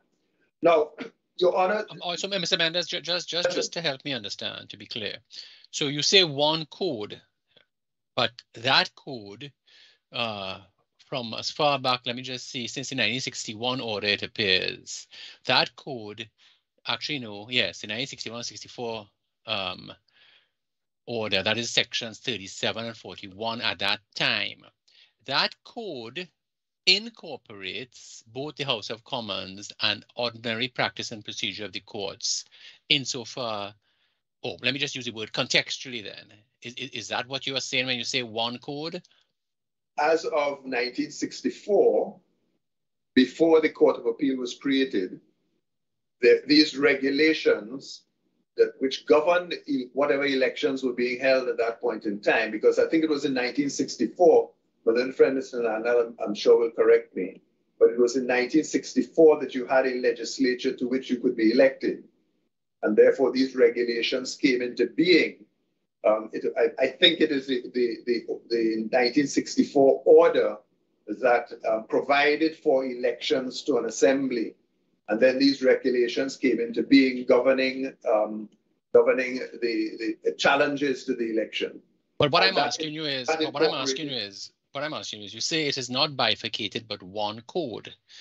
Correct. But what I'm trying to just clarify for my note is, by one code you mean one code as provided for by the Validity Act and rules, including their incorporation of the House of Commons practices and the ordinary practices of the court, as per sections 37 and 41 of the since 1964. That has what you've traced for us is that first emerges in 64, and that one code continues until now, the 80 Constitution, but that one code that you speak of is a single code that includes the Section 163 of the Constitution, the Validity Act and the Validity rules, as well as, where contextually relevant, the House of Commons practices and the ordinary practices of the courts. Is that what you're saying? That is correct, Your Honor. So that the point is that it is the same High Court that adjudicates on non-election disputes, that is adjudicating upon election disputes. It's the same High Court, it's the same people, the same judges, vested with the same powers and the same appointments and instruments, etc., who are hearing the different types of disputes. But when we speak about a special jurisdiction or special court, or sometimes we use the shorthand election court, we are referring to the High Court exercising this special jurisdiction governed by a specific code. And the specific code includes Section 38, what is now Section 38 was Section 37 in 1964, and the powers that is granted to that court when exercising its election jurisdiction by Section 42 of the Act. And it just simply says the court shall, and the court that they're talking about is the court hearing an election petition, because the Section 3 of the National Assembly Validity Act will have said any question referred to in Article 163(1)(a), (b), and (c) may, with respect to an election referred to in Article 62, be referred to the court and shall thereupon be determined by it in accordance with this act.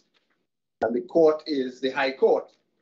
So the proceedings, the petition is to be referred to the High Court, and the High Court shall deal with it in accordance with this act. And this is the code that governs those proceedings. And part of the code that governs those proceedings will, of course, be Sections 38 and Section 42. And all Section 42 is doing is saying, when you are exercising this special jurisdiction, which is governed by this act, you have the powers that normally exercised by the High Court in ordinary civil proceedings. What that does is not to create or to determine. Pause for a second. Because what you're saying there, I'm very interested in. So when technically saying that is nothing more than you have the powers that the ordinary court exercises in its ordinary jurisdiction. Fair enough. So where, for example, there is a rule that says, under the Validity Court rule, that a petition must be served, the access so, within 5 days. Well, no, sorry, I think 14, whatever it is, 14, 20 days, within a fixed time limit. And something is filed out of time. My question is, I know this appeal is about jurisdiction, so I'm not trying to shift and get into the merits. I just want to clarify something. Is it then that the election court exercising its jurisdiction qua election court has the powers that are normally exercisable and can extend time or bridge time? For example, I want to use the time issue because, of course, time is what this whole case is about. But I'm not for a moment trying to interrogate the merits of the decision of the Chief Justice. I understand that is out of bounds for this appeal, and I'm not trying to do that. So I'm asking a theoretical question, but using that because that is the subject matter actually of this appeal. Yeah. Your Honor, with regard to the question of, specifically the question whether you can apply to extend time, the rules themselves govern that. The rules that have been made by Parliament and will be found towards the end of the National Assembly Validity of Elections Act, I think it is in Rule 9, govern the question of the extension of time. But I should say that I to interrupt. I lost some of Mr. Mendez's statements. I'm not sure if everybody else did. And I think that this is an important point. I'm sorry about that. So at what point did you lose him, Mr. Jeremy? Say again? At what point did you lose him? Just within the last 30 seconds or so. So he was responding to Justice Jamada. Yes. Okay. What I was saying, Your Honor, Mr. Jeremy, is that the rules themselves in Guyana are made by Parliament and are part of the National Assembly Validity of Election Act, also provide for making applications to extend time. In certain circumstances, I don't have the rule before me at the moment, but what I was going on to say is that certainly in the Eastern Caribbean, questions have arisen as to whether the court has power to extend time, and questions have arisen as to whether the court can exercise the powers under the CPR, for example, to extend time. And those questions have been adjudicated upon. Of course, it all depends upon the applicable rules. In some cases, so Mr. Mendez, I mean, I get it. If the validity act or rules provide for time and extension of service, they govern. I get that. So I'm not, maybe it's a bad example on my part, but so forgive me for that. What I'm really trying to get at is when you say Section 42 is simply saying that the powers that are normally exercisable by the court are exercisable by an election court. Yes. Right. So I'm just trying to understand for myself, what do you mean by that? What do you mean by the powers? You mean the powers that are discretionary? I use the example of extension of time because that's a discretionary power, but it could be anything else. You know. I suppose that we'd only be able to answer that question with concrete examples when it arises, and we need to look at it. In this particular instance, the power that we are speaking about is the power to strike out the petition because you have failed to comply with the rules. And Your Honors have answered that question in the case. Thank you. Mr. Mendez, could you help me? Yes, Your Honor. Can you tell me whether in England there is an appeal against procedural determination by an election court? I do not know the answer to that question, Your Honor. I do not know. I would have to research it for you, but I do not know the answer to the question. Then I guess we both need to research it. Yes. Yeah. Mr. Mendez, with respect to both 38 and 42, the Act says the court shall, subject to this Act and rules of court. Yes. Do you see those as the general rules of court, be they CPR or the old Supreme Court or High Court rules? And so there is that intersection, because as you said rightly, we could only look at the matter if there is a concrete example. And for example, should someone want an adjournment, surely the court has those powers to adjourn. So that should be an easy example. But it does appear to me, reading this, unless I'm reading it wrong, it's not just the rules made under the Validity Act, but the rules of court. So there's that intersection, that interplay all the time between the powers and the jurisdiction of an election court and of a high court. How do you look at that? Because I'm trying to make sense of how it is. Well, the term rules of court, of course, is a broad one. And obviously it would include the rules that have been made and that are appended to the Act itself. question whether that phrase rules of court also refers to the CPR is a question that has been raised in the Eastern Caribbean and determined. And again, generally speaking, Donna, please don't hold me to this. I haven't looked at those cases in a long time, but generally speaking, the answer is it does not refer to the CPR. As a matter of fact, I think at one point in time I had argued that it did refer to the CPR because I was at the wrong end of a strikeout application because the time limits had not been exceeded. And the answer was it doesn't apply to CPR. Whether that is correct or not is another question altogether. But the point is that it all depends upon the particular act, whether rules of court is referring to the CPR and exactly which rule we are speaking about.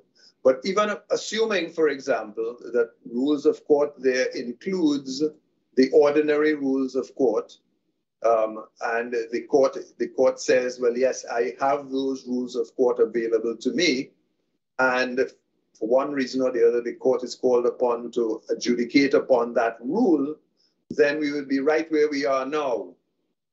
Would a decision on that rule, whatever it is, whatever its source, that does not involve the determination of a question under Article 163(1) of the Constitution, is that determination appealable?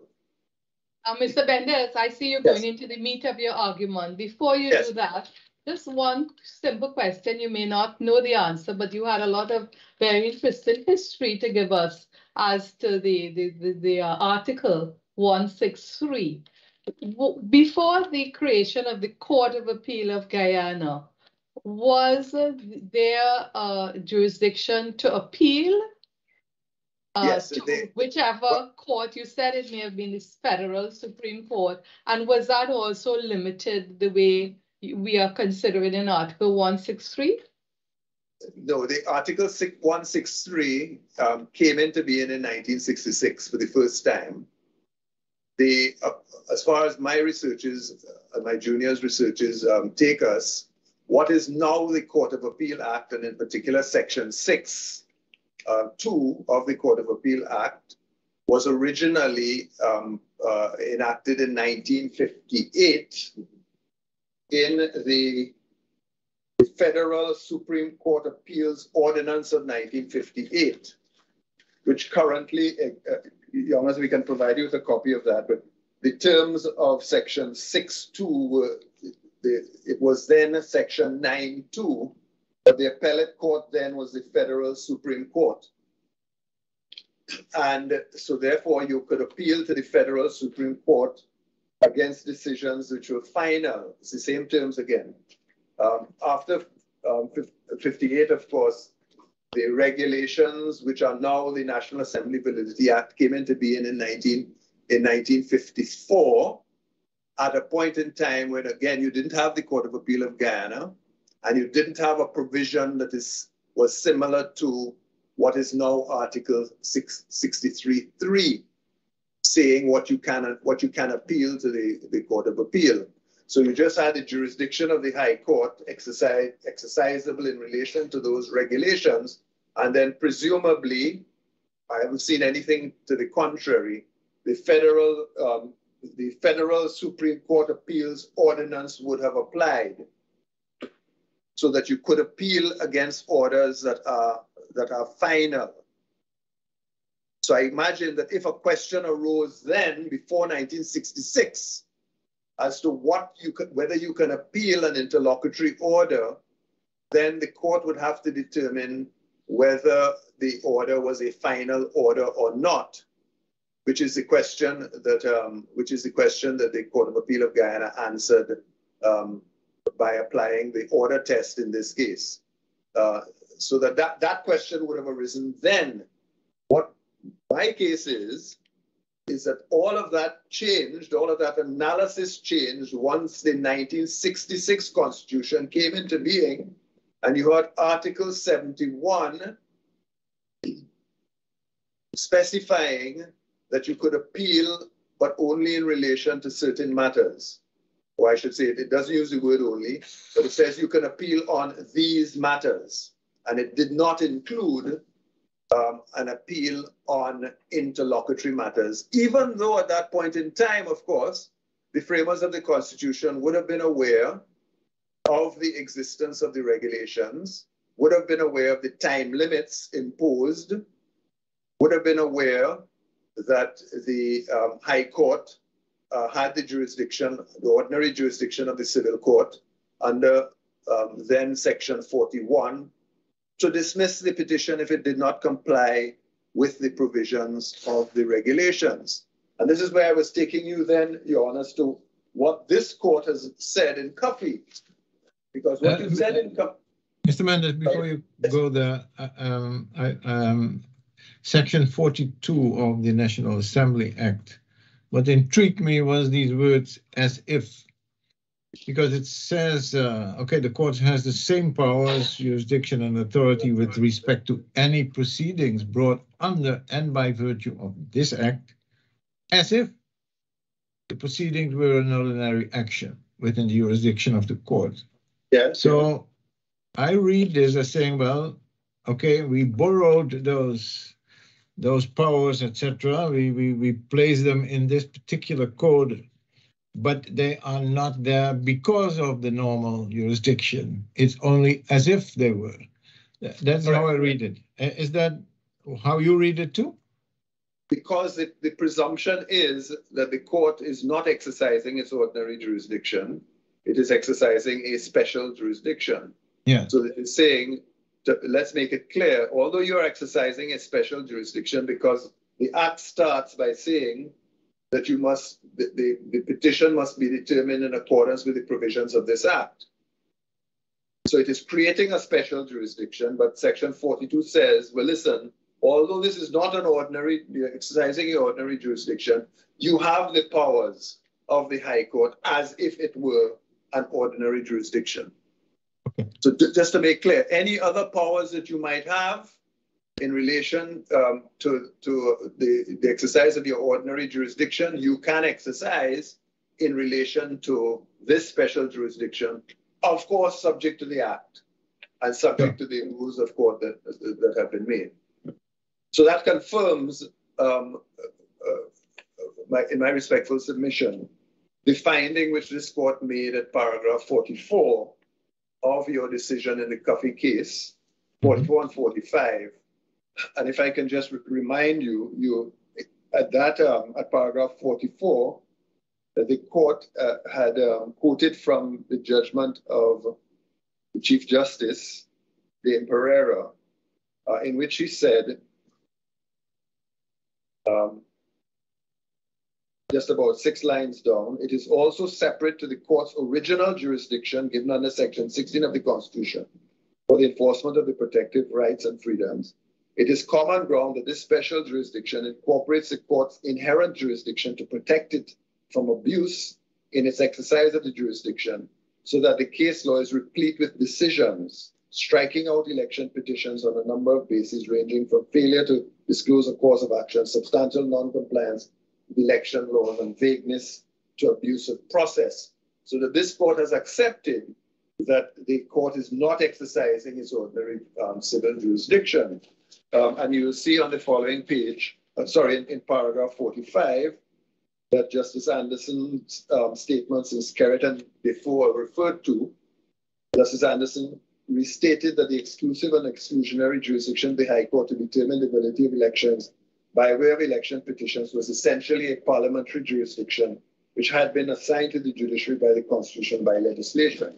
It is a special jurisdiction, distinct and different from the ordinary civil or even constitutional jurisdiction enjoyed by the courts, but of course we can add the rider, but nevertheless you have the powers that the High Court would exercise in its ordinary jurisdiction.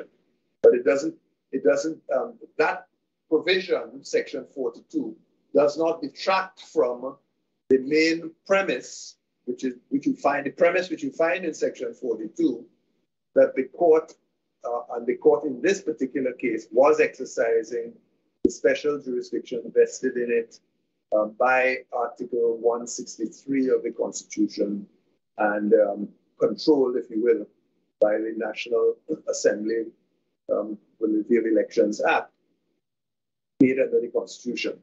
So that is basically to deal with the proposition that was accepted by Justice O.P. Gregory and advocated by my learned friends in their submission, that somehow we must think of the decision of the court as being one not exercised in its special jurisdiction, that is governed by the Constitution and the National Validity Election Act. But it's that you basically step out of that special jurisdiction, you make a determination as to whether the petition is a nullity or not. And presumably, if you say it is not a nullity, then you step back into the special jurisdiction. So respectfully submit that argument is now foreclosed by the decision of this court in the Cuppy case. But it then comes back to our major proposition, which is that, as you see in 1966 and continued in 1980, the framers of the Constitution addressed their mind to the question, what jurisdiction should the Court of Appeal have? And this is particularly telling in 1966, when the Court of Appeal is being created for the first time. And the then Article 83, which is now 123, says that the Court of Appeal shall have such jurisdiction and powers as are conferred on those courts respectively by this Constitution and any other law. And then you have 163 that is specifically addressing the Court of Appeal's jurisdiction in relation to challenges to an election, and it then identifies the matters on which you can appeal to the Court of Appeal. And knowing full well that you have a National Assembly's Election Act in existence that governs elections, knowing full well that the High Court has the power to strike out petitions for failure to comply with the time limits and so on, knowing full well that is a possibility, but not including among the list of the things that the Court of Appeal has jurisdiction over, a jurisdiction in relation to, broadly speaking, interlocutory matters. It does speak to certain interlocutory matters, but those are those interlocutory matters in Article 163(3)(a) only. And if I may add my 2 cents worth to the discussion between Justice Jamada and Mr. Nandlal as to what 163(3)(a) means. Now, of course, Your Honors, I puzzled over that provision when I first saw it, because I then asked the very same question that Justice Jamada is asking: where is the provision that requires you to apply for leave? And there is, in fact, no provision that requires you to apply for leave, as, for example, the Trinidad and Tobago Constitution does. There's a provision requiring you to make an application for leave in the Trinidad and Tobago Constitution. It seems the framers of the Constitution assumed that there was a requirement somewhere that you apply for leave. And they then said, well, if leave is refused or if leave is granted, you have a right of appeal to the Court of Appeal. And of course, that would be consistent with B of the Constitution, because at the stage of applying for leave, you are not required to meet any time limits as yet. The time limits only apply when you file your petition. Having filed the petition, then you are on the clock, as it were. So that at the stage of leave, the court would be, in a sense, determining whether, as you do in judicial review, whether you have an arguable case or not. But it is, strictly speaking, an interlocutory matter, at least applying the application test, because at that stage, there's no guarantee that it will be brought to an end one way or the other, because you either could grant or you could refuse leave, as the case may be. So that at that stage, obviously Parliament has decided we are granting the right of appeal because leave one way or the other is going to be determined on its merits there. Do you have sufficient to challenge the validity of the election on the basis of whatever is put before the court? And so therefore consistently, Parliament then provides in B for appeals when the court eventually answers the question as to validity one way or the other, thereby excluding appeals on any question not having to do with the merits. We respectfully submit. Now, Your Honors, of course, that provision is different from the Dominican provision that you considered, because in the Dominican provision, they say that you can appeal final decisions on the merits and no other decisions. Our provision doesn't say and no others. It doesn't say that. And for that reason, Justice Appeal Gregory said, well, you can't imply the limitation on the Court of Appeals jurisdiction. It has to be expressed.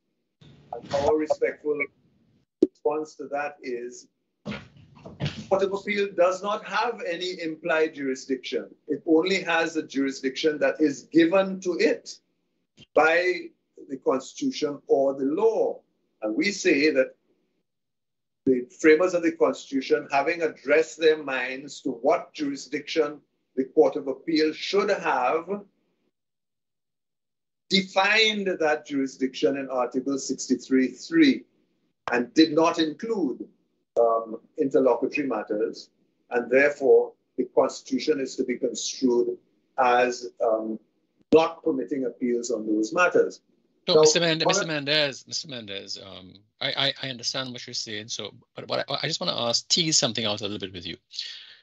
So that 163(3)(a) provides an exception to the practice policy rule that interlocutory applications are not appealable under the applications test, because that right? Okay.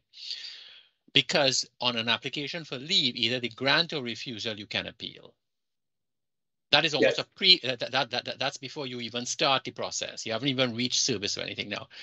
So that we say that one of the main reasons justifying this strict approach, is of course expediency. Election petitions mustn't take long.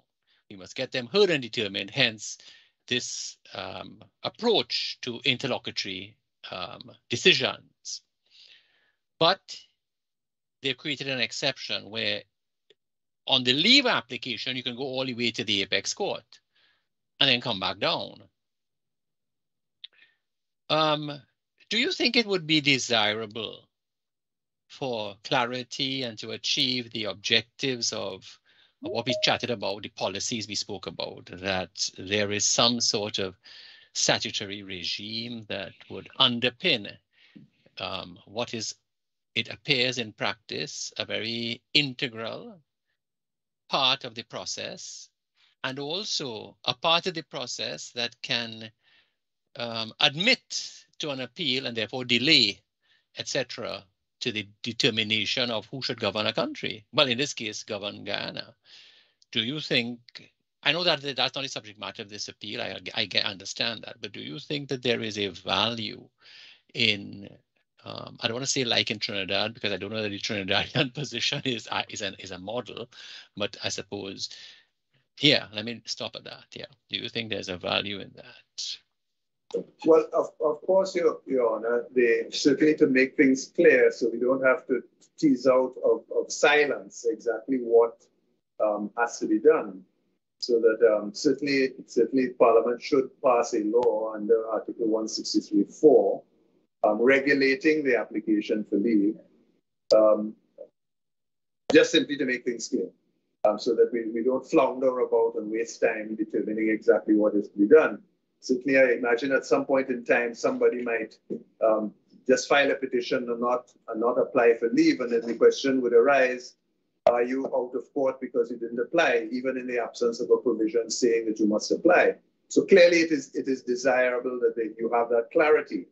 But if I may just make one slight gloss on the point that you made about being able to appeal the refusal or grant of leave to right up to the apex court. And it is this, that of course the test for leave will be, I imagine, the test that has been adopted in relation to leave for judicial review, which is to say that the threshold is low and it's just an arguable case that you have to meet. So that in itself would discourage appeals, certainly appeals past the second tier court, because the test is low. So I imagine it is only in cases where there simply is no there is no arguable case at all that you might find applications going right up to the apex court.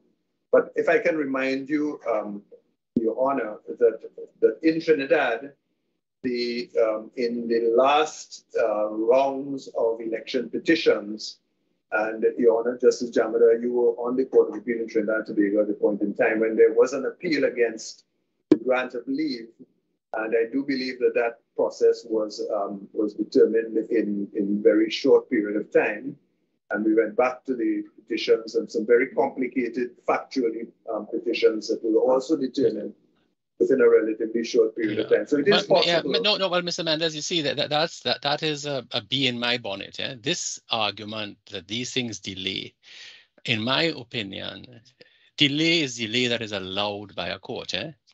And if expedition is a standard that courts must meet, then I don't see that the fact, I'm not suggesting that this is, I mean, I accept how we must be governed, but I do not accept that the fact that you have an appeal means that leads to delay. Any matter can be heard and determined expeditiously. It takes judicial will to do that. And the chair of this panel has already expressed some comments on that, and so I'm not going to say anything more. But I take the point completely, and as you have explained, I have been in that and done it, in which there were full-fledged, full-blown appeals on all kinds of complex legal issues that went up and down the ladder a few times, and maybe not ideally, but they were dealt with great expedition, I think. So yes, my lord. But I think that the point that the court made in the Coffee case, when this court said that in construing the Constitution, you must construe it against the premise that the proceedings are to be heard expeditiously, is not necessarily that whatever proceedings come before the court will be delayed, but that if you allow appeals on the interlocutory matters, then that, even though they may be determined expeditiously in and of themselves, that would delay the hearing of the merits of the case. So that if you have a determination on the question of whether you have served on time, etc., and that now has to be determined to the Court of Appeal and then presumably to the apex court, then however long that takes, whether you manage to get that done in a month or 2 months or 3 months, as the case may be, as an outside period of time, then that is 3 months away from determining the merits of the matter. So that the policy, and I think this is what the court said in paragraphs 44, 45, and 46 of your judgment in that case, is that in interpreting the Constitution, you interpret it against the backdrop of the policy or the general approach that there are no appeals in relation to these interlocutory matters because they delay the eventual outcome of the election petitions, and therefore you leave the validity of the election in doubt for an extra period of time, however long that may be. And the court at paragraph 46, if I may remind you, Your Honor said, what is evidence from the abundance of jurisdiction is that the idea is to discourage, if not eliminate altogether, appeals on points of practice and procedure, and to render unappealable the trial judge's interlocutory decisions relating to failure to disclose a cause of action, substantial non-compliance, etc. And what I'm respectfully submitting is that is the idea that the framers of the Constitution had in mind when they enacted Article 71 of the 1966 Constitution, which is now Article 163, limiting the jurisdiction of the Court of Appeal to those matters that are listed in 163.3. They had in mind that appeals on interlocutory matters ought not to be allowed. Only these appeals ought to be allowed, and that is how they proceeded. And we therefore respectfully submit, adopting the approach of the court in the Coffee case, we interpret the intention of the legislators in enacting Article 163 as intending to limit the jurisdiction of the court to those matters and no other matters, even though they didn't actually say and no other matters. But that is implicit in Article 163.3, these questions and no other questions. But I say further, Your Honors, that even if we are permitted, even if the Constitution permits us to look at the Court of Appeal Act and to ask the question whether this appeal falls under Section 6.2, that is to say, whether it is a final order that's being appealed against, then this court has also answered that question. Because yeah, Mr. Mendez, I don't think you need to trouble us with that. I think we know I think we delivered coffee just a few weeks ago. I'd only want to add that even as you quote coffee, it's not relevant to this case, that it's insofar as saying it limits the appeals to the 163.3. In coffee, we have reserved a certain area of constitutional impropriety for which in election petitions there can be a review. For example, the fair hearing and or if there are any other egregious constitutional breaches. But we do say that those are, strictly speaking and technically, not, how to put it, they can exist independently of the framework of election petitions and fall under the broader constitutional requirement of compliance with the rule of law and the constitutional guarantees, etc., etc. So just to say that in coffee, I don't think we limited appeals to the 163.3 in that broad sense. I think not applicable to this case, but we do a little bit more. Yeah, yes, and I was going to, I had asked my learned junior here to remind me to raise that point. And it is in relation to the question that Justice Witt had raised. What if you have a rogue judge who completely misapplies the law? Then the answer to that is that this court has already recognized that possibility by creating that exception or the possibility that what has happened is not a trial at all. You did not get a fair trial. You were not protected by the law because the judge just simply went rogue and decided something that was not before him or her, as the case may be, or simply decided it on the basis of no evidence whatsoever, or something of that egregious nature that constitutes a constitutional violation. And that exception is always there to deal with the concerns that have been expressed. But the point is, Your Honors, that as my little friend Mr. Nandla has pointed out, it is not unusual to make provision that the decision of the High Court judge is final and that there are no appeals at all. And I suppose you sacrifice, in those circumstances, you sacrifice a well thought out ultimate decision by more than one judge on the altar of expediency and swiftness. But that is not our case here, because the fundamental questions that the court is required to determine, that is the validity of the election, that certainly is subject of an appeal right up until the apex court.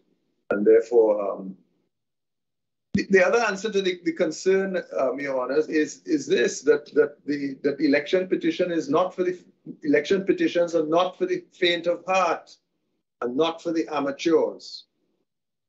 The Act says what you must do, and it's not cast in difficult language. It says what you must do. Just do it. And these questions simply do not arise. I'm sorry to put which is the Attorney General is here, which is why I hope that there can be something intervention to clarify the process at 163.3a, because the law says that anybody who is an elector can challenge, and so that yes, it is not for the faint of heart, but it also ought not to be that it must require some sort of sophisticated professional experience. The system for the challenge elections should be made clear, transparent, and accessible for the ordinary person, so that Honorable Attorney General is here, and I hope he thinks about it, because I really think that it aids democracy if what has to be done is laid out clearly, simply, in plain English, and anybody could pick it up and say, okay, I want to challenge the election. You may lose at the first hurdle, that's fine. But at least you need to know, look, I need to get leave. To get leave, I need to do A, B, and C. This is the form that we prescribe. That's not hard to do, but it means the ordinary citizen could pick it up and know what they can do. When we say on one hand, the elections are the lifeblood of a democracy, and then we make it so opaque, I don't think that is an aid to democracy. Not the subject matter of this case, but I'll just leave it at that. Your Honours, I have, having been at the wrong end of strikeout applications, I share that. I certainly share that, or I should say, having been at both ends, I certainly share that sentiment. But as you have acknowledged, we're dealing with the law as it is at present, and that is what we have to. Of course, I'm sure the Attorney General is hearing what you have said. And if I may point out that in the Eastern Caribbean, rules have been made by the Chief Justice governing election petitions, and there are provisions for applying to extend time and that sort of thing. So that I suppose experience has, and of course we also have rules in Trinidad now arising out of the Gypsy and Chaitan case that govern the election petitions that are written in simple language. Not that the rules in this case are not clear either, but there are rules that tells you exactly what you have to do. There you are. That's where we are. Maybe they could be made a little clearer. From your point of view. Point taken. So that essentially is the submission on behalf of this appellant, Your Honours, unless there's anything else that I can assist you with. Just a small issue, Mr. Benders. I just wondered, coming out of the conversation between you and Justice Jamada, whether the framers ever thought that all these except one or two election petitions will be dismissed on preliminary applications to strike out. If that was what, or did they really think that persons would settle down and look at the merits of the case? Just a thought, because this is not the first time that we're hearing that so many matters are being dismissed. But Your Honours, I don't know, again, I don't know Mr. Nandlal, of course, knows the history of election petitions in Guyana. But certainly election petitions in Trinidad have been heard on their merits. Election petitions in Antigua that I participated in were heard on their merits in St. Kitts and Nevis, and you would have seen some of the judgments in those cases where there were trials and all of the evidence came out. Cayman Islands, and in other words, it's not all doom and gloom. There have been many cases in which they have been dismissed on the basis of failure to comply with the rules. But there are also cases throughout the region. I'm using the region, of course, because this is your catchment area, in which petitions have gone all the way and to the Court of Appeal on the merits. Dominica was one of them. For example, there was a petition that went. There was a challenge to the now Prime Minister on the basis that he was a citizen of France. And that was heard on its merits, and it went to the Court of Appeal on its merits as well. That's another example. Okay, thank you very much, Mr. Mendes. I see it's now 12:38. Our schedule was actually, well, it had a break after Mr. Jeremy would have spoken. That would have been at 12. I was wondering, because this is going to be somewhat longer than we expected. If we want to continue or if we take a moderate lunch break before we continue. Mr. Jeremy, let me ask you first, but I will have to ask my colleagues too. What do you propose?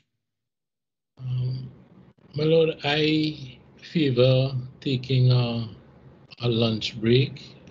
It's not because I am particularly fond of eating, but at my age, I try to observe a particular regimen.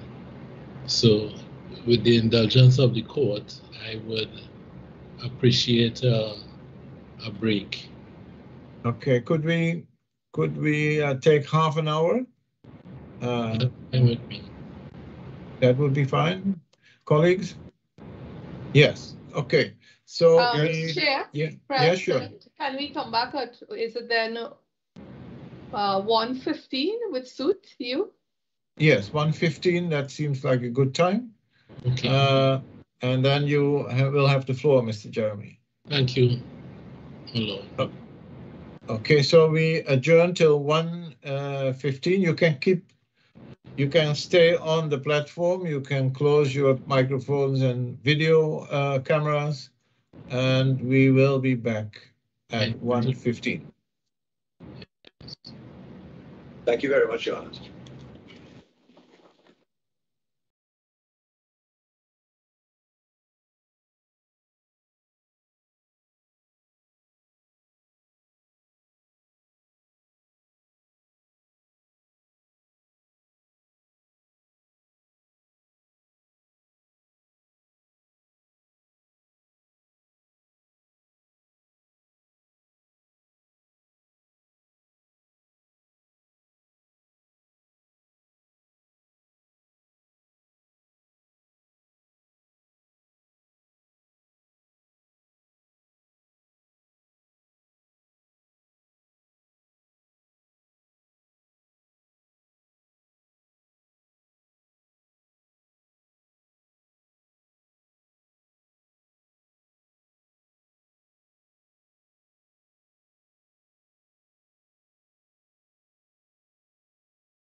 we can resume.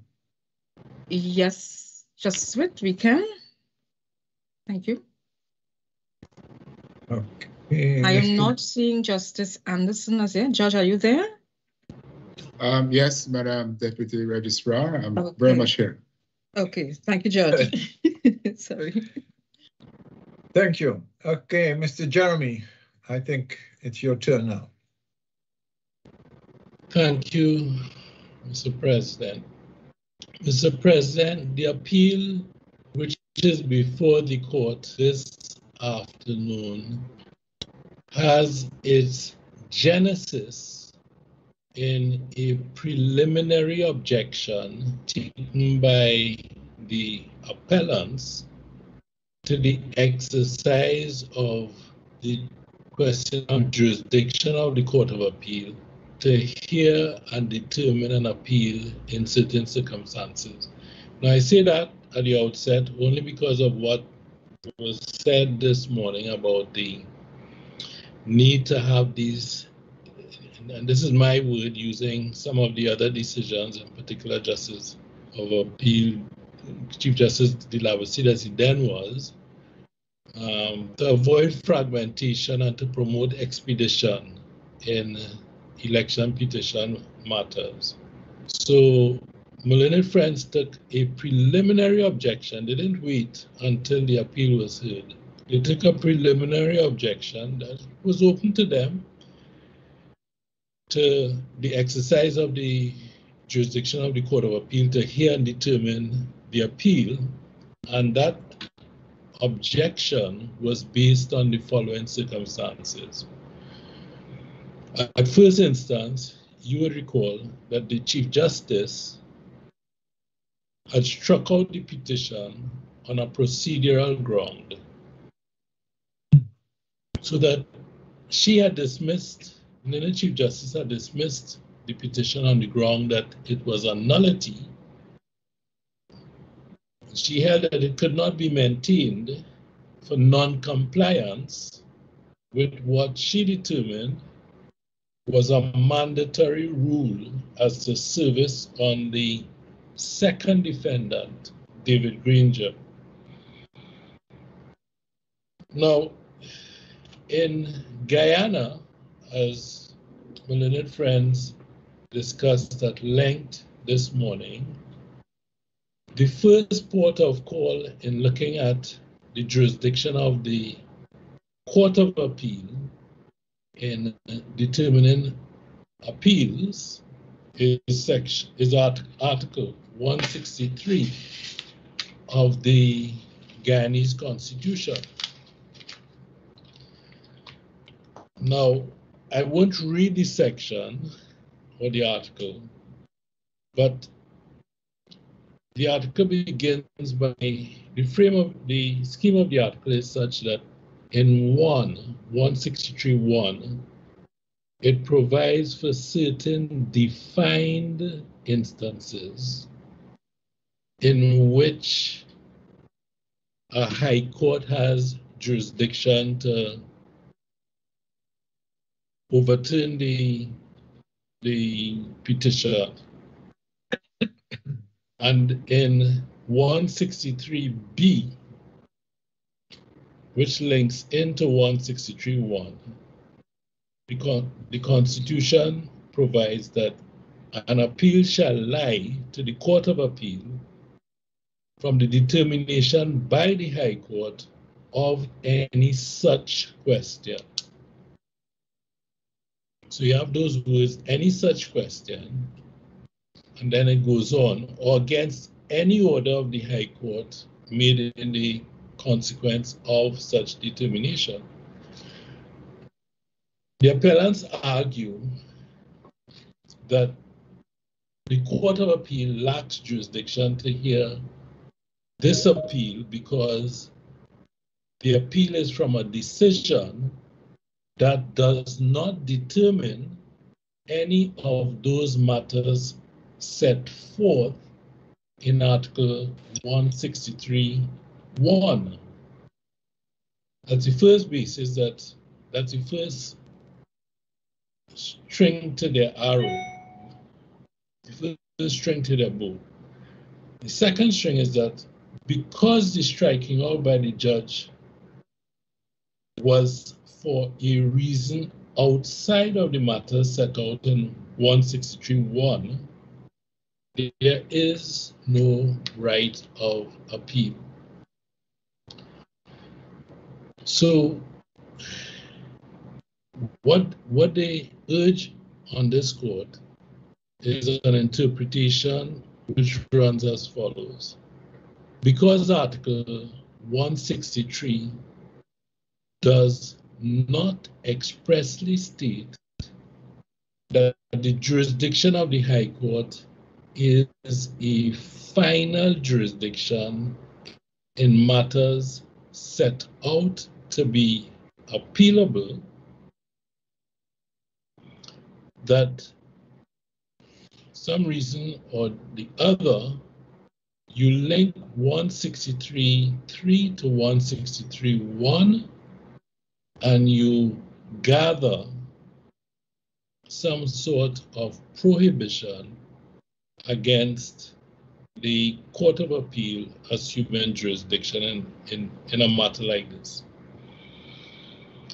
Now, the appellants in the court below and in this courts say by way of a preliminary objection that the Court of Appeal lacks jurisdiction to even hear the appeal for that reason.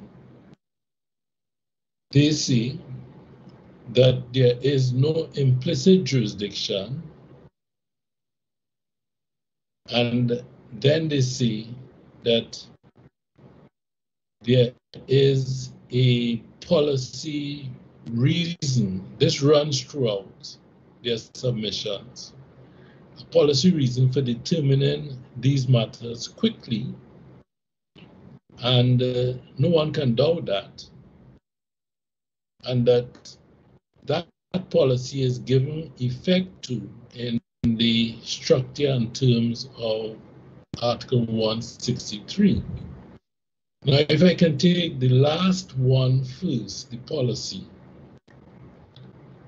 The rule of law argument, which is that citizens should have access to justice, should be able to question the validity of the elections, that we urge to be no less worthy of value than the value of having a speedy resolution to the questions of membership of the legislature.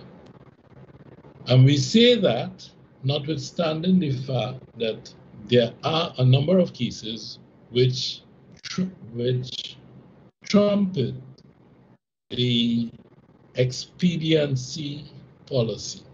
But we say that in Guyana, if you look at the terms of the Constitution and the legislation, and also the practice of the Guyanese courts, Esther Pereira was a case in which, after 5 years, the court held that the election had been wrongly, the election was void. It had to be done over again. So they place a high premium in Guyana, in the courts of Guyana, on the rule of law principle. That is to say, citizens should have access to the courts. Citizens should have access to the courts to complain about an election that is not fair, and that is something which ought to trump or at least be measured equally in the balance in terms of assessing the premium to be placed on the policy of expediency. Now, the Court of Appeal held that the appellants were wrong, that it was open to them, and didn't actually say this, but I imagine to await the appeal itself, they did not. And they elected to appeal on the basis, and this is all self-inflicted delay on their part. They elected to appeal only for the reasons that I have articulated. As I say, nothing would have been lost if the appeal had awaited, if this appeal had awaited a fuller appeal on the entire question. Now, we accept that the powers of the High Court are limited by, and we must, limited by the Constitution and by the legislation which creates this jurisdiction. And of course, there are several cases on point I mentioned too, Petrie and Christopher Ram. The determination to dismiss the petition without a determination of the merits, they say, could not be appealable because on a construction of Article 163, no other appeals outside of 163 appeals could go. And they argued in support of that contention. They urge the court to accept the fact that Article 163 was the only route, that's what they say, the only route to the Court of Appeal on these facts. 2, Article 163 provided for jurisdiction in respect of matters specifically set out therein. We have no problem with the second one, we have a problem with the first. And 3, that the fact that only appeals in those matters set out in 163 could be appealed necessarily meant that nothing else could be appealed in respect of election matters. And we have a problem with that. And obviously the Court of Appeal had a problem with it. And it's not consistent with the jurisprudence in Guyana as well. So we say it was wrong to allow the courts in principle to use its powers of appeal to deny it the ability to use its powers of appeal contained elsewhere when Article 163 governed the appeal in certain specified circumstances.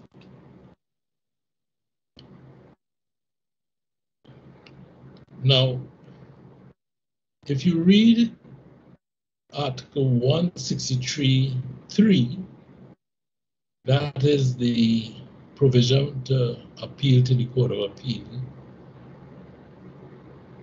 that is to be read in light of the provisions of the Constitution itself. And the Constitution must be taken, we say, as a whole, and it includes section 123(1) of the Constitution. More on that in a while. I return to that point.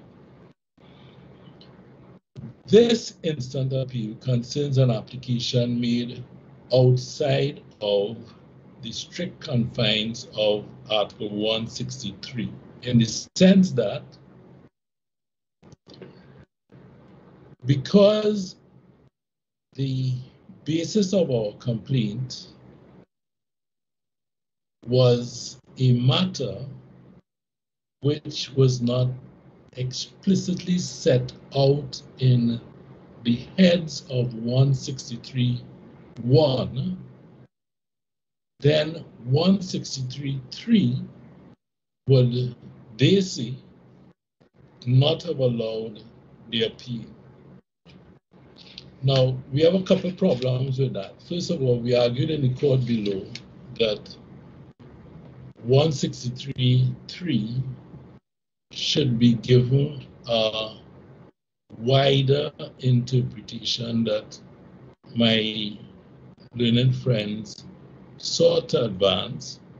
And although we did not use the language of leave, which my learned friend, I'm sorry, it was not Mr. Mendez, but Justice Jamada spoke about this morning. We felt that there was room in that article 163 to allow for appeals in circumstances where there had been what was analogous to a refusal to treat with the application to treat with the petition at all, which would have been analogous to the rejection of the case on the basis of absence of leave. But in any event, we had other arguments, and the Court of Appeal did not find for us on that sort of argument. They argued a basis other than Article 163. This is the Court of Appeal. They Mr. Jeremy. Yeah. Just for my edification, where is it in 163 that you were proposing to locate the right of appeal? As you said, the Court of Appeal did not see it your way, but you're advancing that ground before us. So where exactly are you referring us to? Because when I look at the various items in 163.1, it is not immediately obvious to me where it is that you are proposing that the right to appeal resides. Okay, so we were arguing, I'm not sure that we put the matter as in the way that we did not put the matter in the way that Justice Jamada did. Yes. But we were arguing that the language in 163.3 allowed the 163.A, where you have the power of the judge to grant or refuse leave to institute proceedings for the determination of any question referred to in paragraph 1, that would create a situation where the Court of Appeal would have a jurisdiction which is analogous to, and I'm not sure that this is the way the argument was actually framed. I did not argue the case in the lower court, so I was listening to my learned friend, Mr. Ford. But the argument, as I understood it, went like this, that you had certain exceptions. At the time, the constitutional exception that you have no hearing because the judge had done something egregiously wrong, but that there was a statutory exception here, and that it could be argued that the refusal to the agreement to strike out the petition was analogous to a judge granting or refusing to leave to institute proceedings. As I say, it was one of our arguments, as the Court of Appeal did not agree with us. Yes. Well, thank you for that, because I was having a difficulty myself identifying where that argument would find ground when I look back to paragraph 1 and the questions enumerated there. Yes. I do take your point that you're arguing by analogy, and once you do that, then all bets are off, I suppose. But I just couldn't find the specific ground there. But as you say, you didn't stress that too much, I gather. No. In your, yeah, okay, good, thank you. We lost on that, but the Court of Appeal found, of course, we agree with what the Court of Appeal found. Yes. Notwithstanding that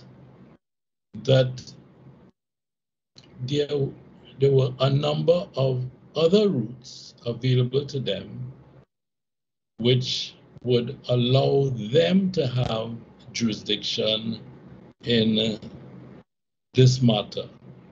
And I recommend to your lordships the decisions of the Chancellor in particular and of Justice Gregory, Justice of Appeal Gregory.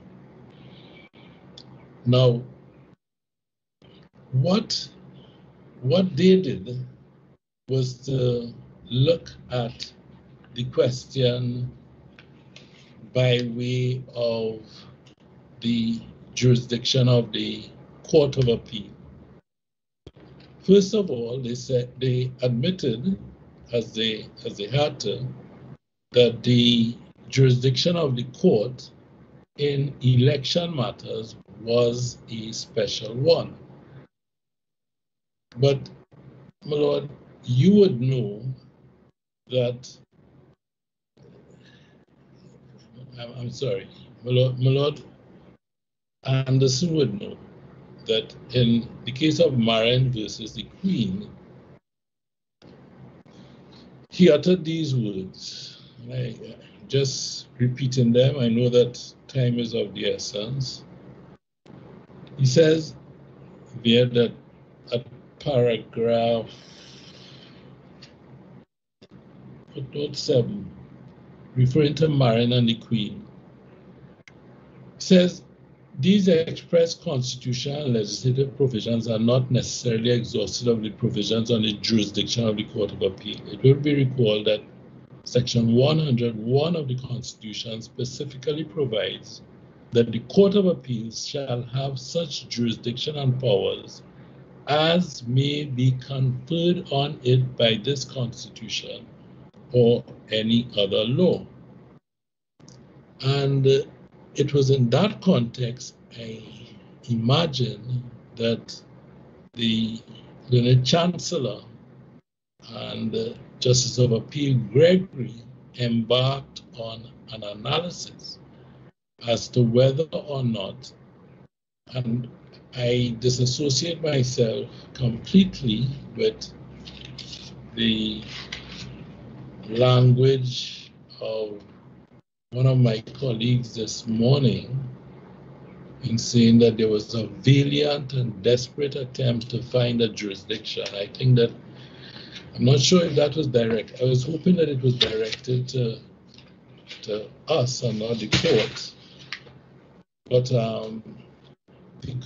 the court did a balanced job. It looked at the authorities, and it said both Justice of Appeal Gregory and the Chancellor said that they found such a jurisdiction, a general jurisdiction, in the words of in the language given in the Court of Appeal Act.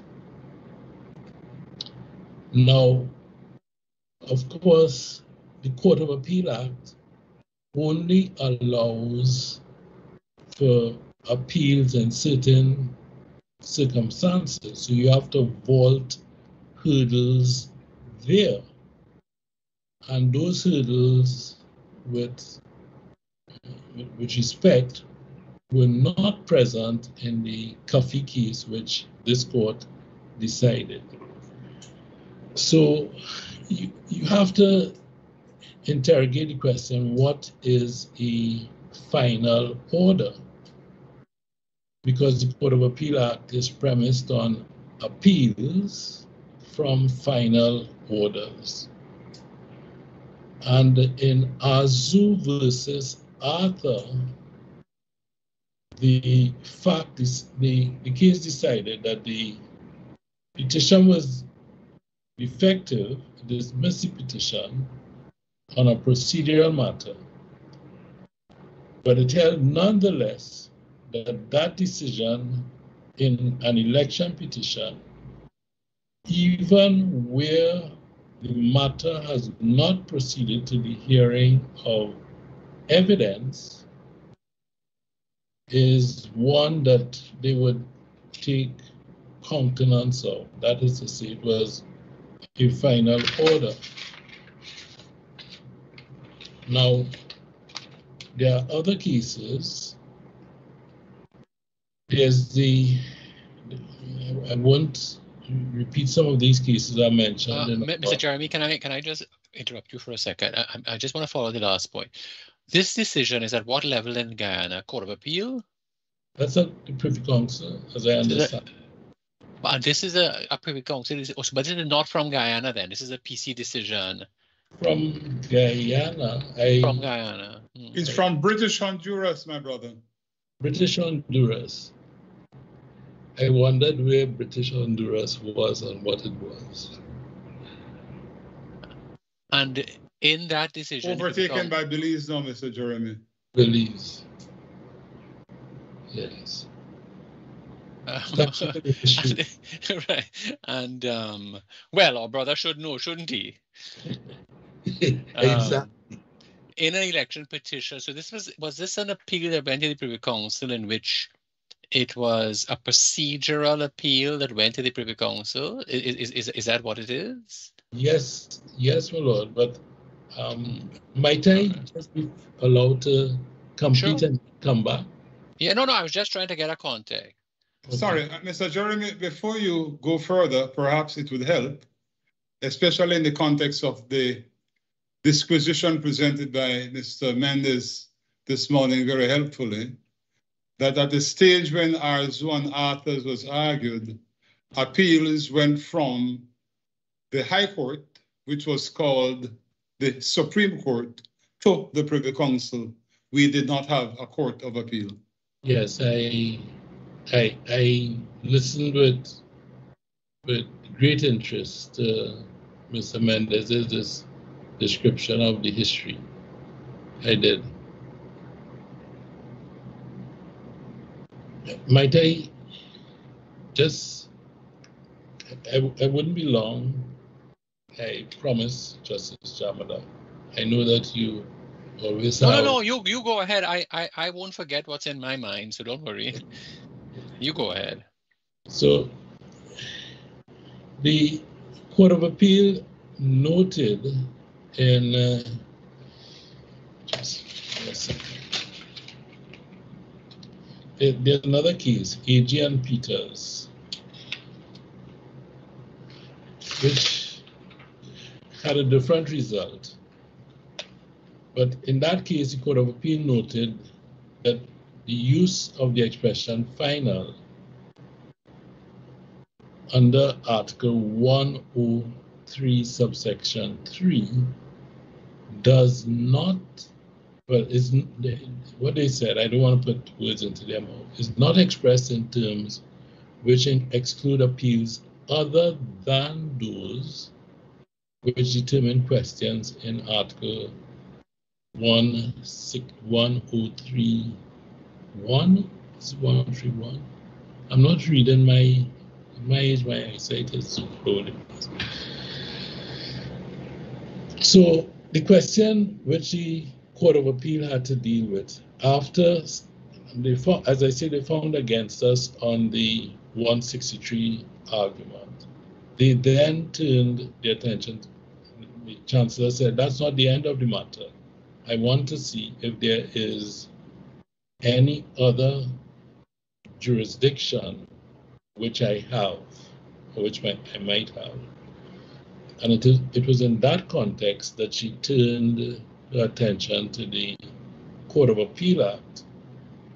And of course, in the Court of Appeal Act, there is disqualification on whether the appeal is final or not. So she examines the cases exhaustively, and she looks at the Guyanese cases in particular. And although she is reticent to say, listen, I'm applying the order test instead of the application test, because as opposed to Justice of Appeal Gregory, who says, I'm applying the order test. But the Chancellor is in two minds. She says that on either approach, the result would be the same. Now, the point to remember is that after examining the authorities, Justice of Appeal Gregory held, going back to 163, that the framers would not have left finality, because remember, 163 says, an appeal shall lie in respect of these matters in 163.1. That's 163.3. It doesn't say that anything you do, because the appellants wish to have their cake and eat it too. They don't want to make a decision. The decision is not made inside 163.1, and therefore they say it can't be appealed. It's in their interest. If they said it was made in 163.1, we subject to appeal. But Justice of Appeal Gregory says that no, if it's made outside of the context of 163.1, I have to look to ensure that there is no other basis on which I can assume jurisdiction, because she says, and the Chancellor and Justice of Appeal Gregory say that my first duty is to determine whether I have jurisdiction. And she says quite properly that the framers would not have left finality, and that's an important thing. Finality, as you know, shuts out scrutiny. That's anathema to the rule of law as a general principle. It could be that there's a contravening policy, expedition, but in Guyana, that is less the case. So she says that the framers would not have left finality to be inferred, dealt with by implication, but would have made express provision for it. And they did not. So what her conclusion is that, looking at the Constitution as a whole, and looking at the provisions of the Court of Appeal Act, she is only going to look at, she found, as I say, she found against us on 163. So she's looking at the question, do I have jurisdiction under anything else? And there are broad powers in the Court of Appeal Act, which are circumscribed only by the question whether this is a final appeal within the terms of ASU, which is the case that I mentioned a while ago, and which I know that Justice Jamada is waiting to excoriate me on. But and she says that within the terms of ASU, it is final because, as the cases say, it is the alternative argument would be to argue interlocutory to what? This brings an end to the proceedings. So she holds that 163.1 is in essence an additional jurisdiction to hear election disputes, which does not exclude the exercise of the ordinary jurisdiction of the court to operationalize the additional jurisdiction of Article 163. Now, I just pause there to make the point that it's common ground that when the Chief Justice dismissed this petition, she dismissed the petition. I mean, they say that the petition was dismissed for matters not expressly stated in 163. And that is not dissimilar from what Justice of Appeal Gregory is saying. That, yes, you look at 163, but it has to be seen as my learned friend, I think it was the Attorney General was saying, it has to be viewed in context.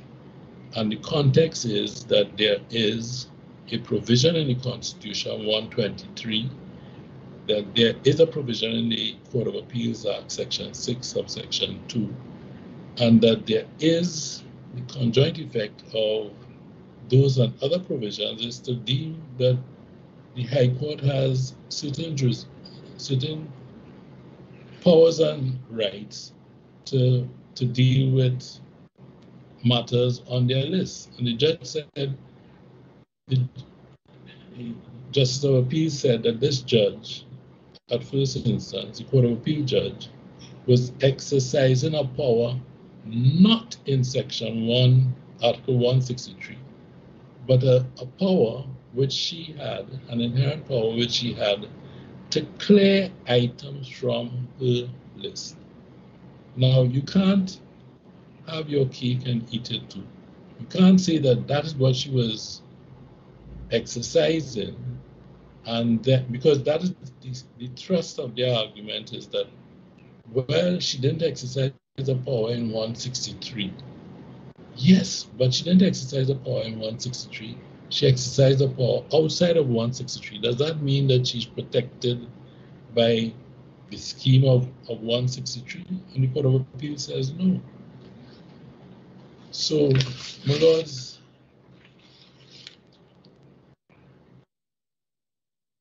there are a number of cases which the Court of Appeal uses, including Chung and Campbell versus CIC, which is a decision of the Court of Appeal on the order test in Guyana, where the order brings an end to the proceedings. It could not be said to be interlocutory. And then there's that dicta from Duport and Freeman, interlocutory to what?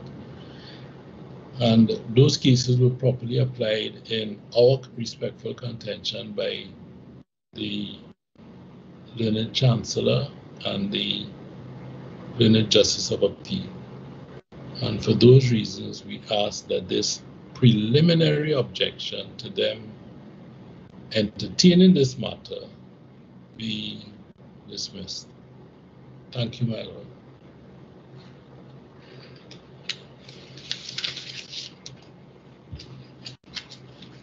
Yes, thank you very much.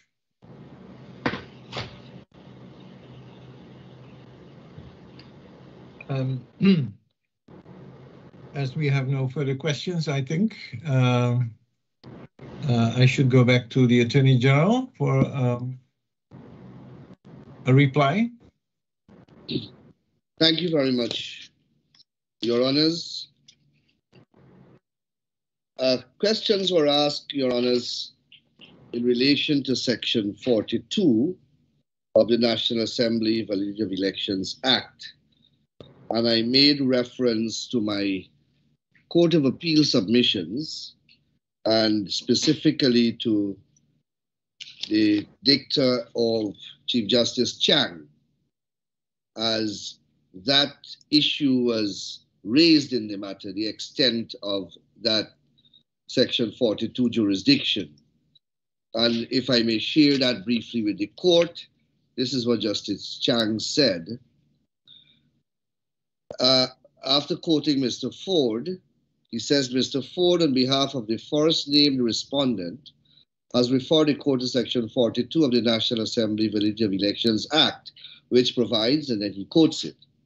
Thus argues Mr. Ford, subject to the provisions of the National Assembly Validity of Elections Act and the rules of court, presumably made by the Constitution itself, the High Court has the same powers, jurisdiction and authority with respect to election petition proceedings as it has in ordinary proceedings.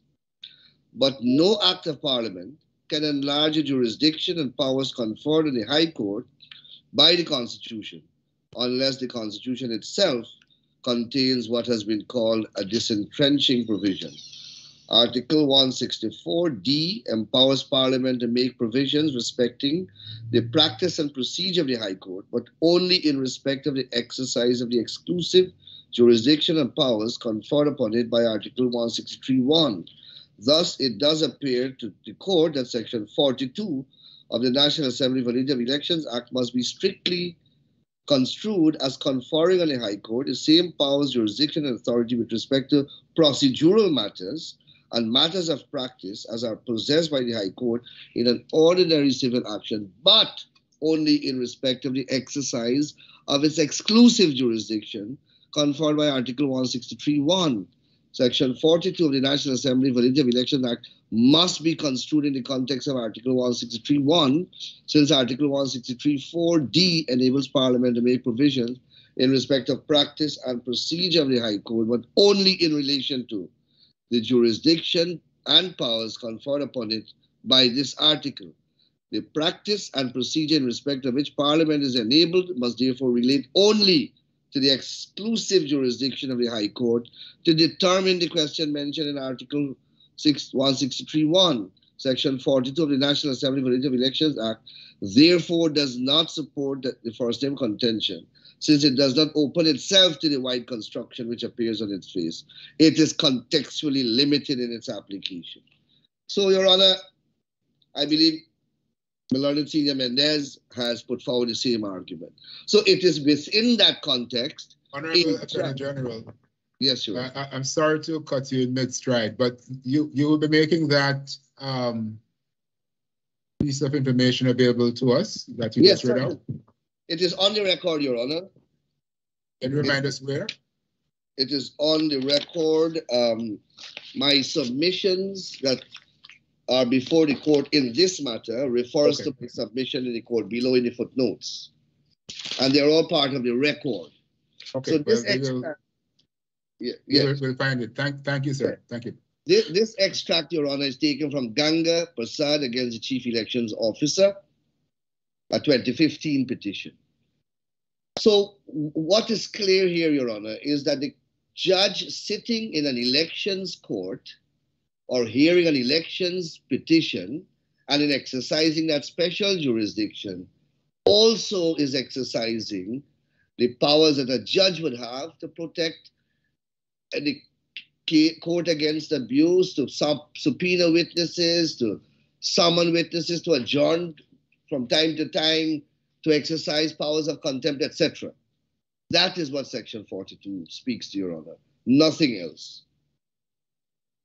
Then, Your Honor, reference has been made also to the absence of the limiting words or finality clause in Article 163 of the Constitution, in particular by Justice of Appeal Gregory, and my learned friend just referred to it.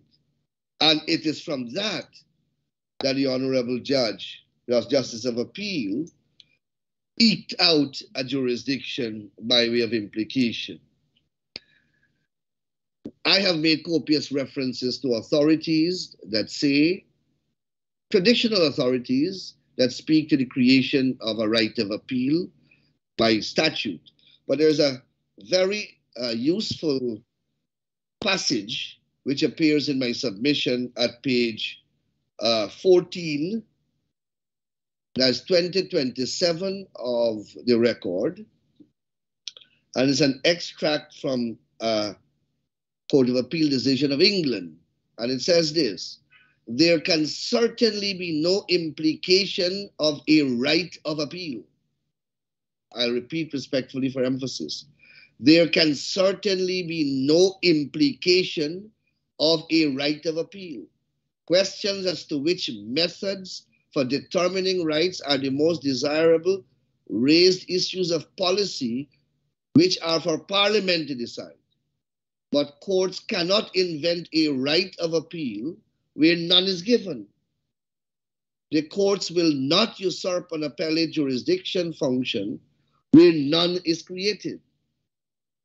And I say, Your Honor, with the deepest of veneration, that is what the Court of Appeal did in this case, and that is what the Court of Appeal of Dominica did not do in the Dominican case of Coffey and Skerrett, a position upheld by this honorable court.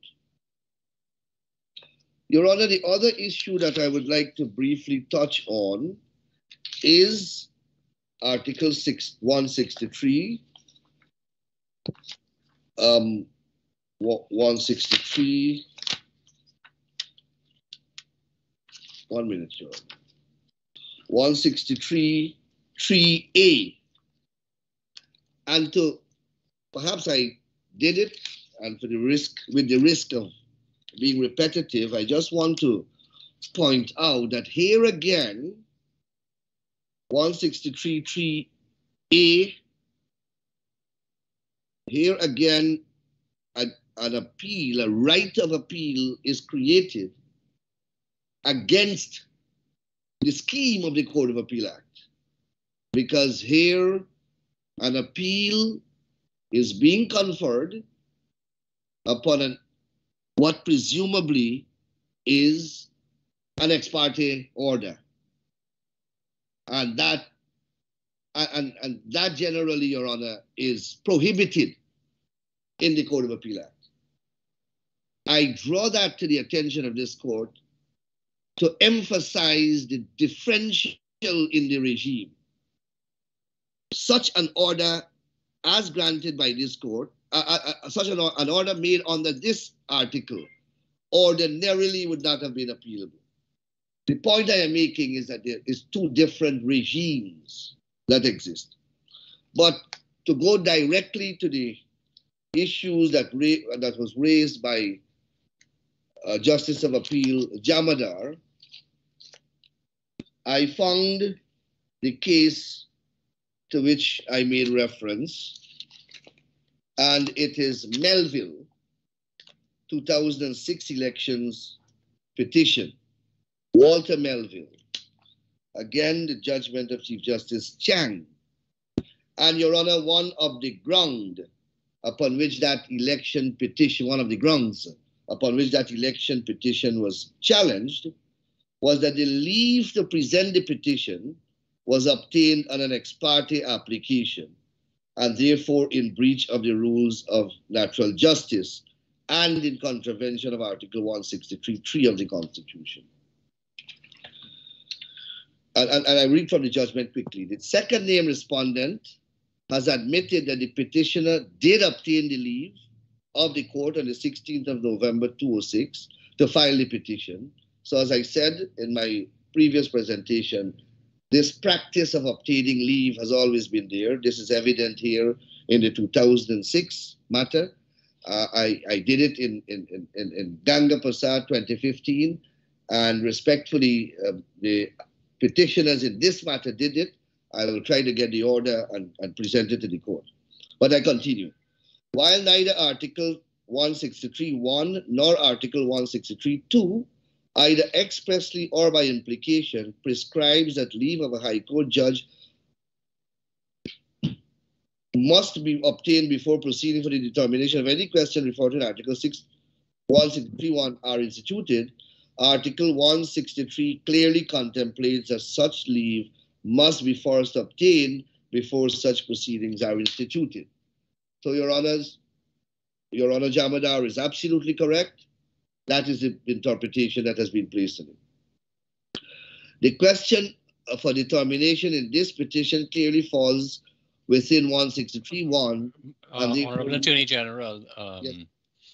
I raised this with Mr. Mendez, but since you're in reply and you are speaking to it, and the court has accepted, that is Changji, that the 161(1) and 2 don't say that. I don't require a response from you, but I hope that to make our democracy more transparent in Guyana, that some form of, rules or acts will be laid out so that the ordinary person knows what has to be done and make it easy. Yeah. It helps democracy, Attorney General. I won't say more. Yes, I appreciate that, Your Honor. I appreciate that. I heard Your Honor very clearly and loudly the last time Your Honor spoke, and it will be a matter that will be considered at the appropriate time. Your Honor, the other point that I want to emphasize is the position postulated by my learned friend that somehow an impression is being conveyed that the petitioners were denied protection of the rule of law when their petition was struck out for non-service. Your Honor, that is a very flawed argument. The petitioners under the rules were afforded the requisite time to serve their petitions, and they did not comply. And 100 years of authorities have uniformly said that when there are such procedural violations, then there are certain ordained consequences, and the authorities have uniformly applied them. Mr. Mendez made reference to faint heart, and perhaps that is an apt description that I'll use. So it's not the question about, the question therefore is not whether rule of law is available or they were denied rule of law. This is the dispensation to which they must comply. This is the statutory framework. And the policy considerations which underlie them have been discussed repeatedly right here this morning, as well as in many other cases. And I don't need to rehash them. But to convey the impression that something was, that some grave violation of unfairness occurred is wrong. Whatever the regime was, they were afforded time to comply, and they did not. And the learned Chief Justice, in her decision, have relied on all the cases relevant to justify, or not justify, but to give Her Honor's decision the judicial authorization that it required, supported by sound authorities dating back quite a number of years. So Your Honor, it is not right for my learned friend to say that somehow there was some abrogation of the rule of law doctrine. But Mr. Attorney General, of course, when we talk about jurisdiction, that is an abstract concept. So it cannot depend on exactly the case that one wants to appeal. So there is, of course, and I'm not saying that that's the case at all here, but you have the theoretical possibility of an egregious violation by a first instance judge. And if I understand you correctly, then even that would not be, there would be no jurisdiction to deal with that in appeal. Because you have to look at not just the case before us, whether that might be a strong case or not, but if we say you, in a case where you have procedural flaws, or at least alleged procedural flaws, then that's a decision of a judge and you cannot appeal it. That means that even if it is totally egregious, you cannot appeal it, or would you see this differently? Save that special place which Justice Jamadar so elegantly and elaborately expatiated upon in his judgment in the Coffee case, to accommodate, for example, an egregious violation of the Constitution, let us say, right to be heard. Yes. If in except one of those cases, then there is no appeal. Unless, so, and that doesn't exist here at all. Yes, of course I also remember that kind of way out that the court contemplated in the Coffee case. But then you referred us to Article 133 of the Constitution of Guyana, paragraph 2. Yes, Your Honor. Those are appeals on constitutional questions and fundamental rights. And then you referred us to paragraph 2, saying nothing in paragraph 1 shall apply to the matters for which provision is made by Article 163. And does that seem to cut off that possibility that we contemplated in Coffee? That, Your Honor, therein lies the scheme that I keep referring to. And I'm trying to be as accommodating and as flexible as I possibly can, but I have to deal with what the matrix is, as expressed in the statutory code. And that is why I have resorted to emphasizing that provision in my written submissions. And yes, there is the other point that I wanted to Section 38 of the National Assembly Validity of Elections Act, which refers to the subject to the act, the practices and procedure extant in the House of Commons, is a provision that has also been mentioned. But, Your Honor, neither of the two judges of the Court of Appeal referred to that as an avenue to found their conferment of jurisdiction. Neither has the respondents, the lawyers for the respondents, made any reference to any of those practices, whatever they may be, to ground a right of appeal in the Court of Appeal in relation to this matter. So we don't have anything, and I don't know of any of those procedures off the top of my head that will justify or create a vehicle to convey a right of appeal from the High Court to the Court of Appeal in these circumstances. So, Your Honor, I will rest on my submissions that are in writing, and in addition to what I've been permitted to say so kindly by this Honorable Court.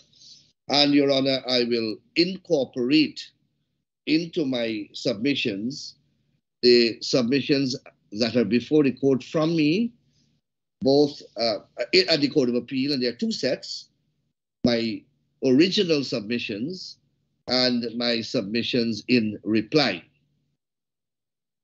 I thank you, Honorable Attorney General. I just wanted to make the point, and it's not really a matter for you to necessarily respond to, but you are on the call, and there are others on the call as well who may have influence in this area. I see Mr. Mendez, who practices in more than one jurisdiction. I know that Mr. Jeremy also is itinerant.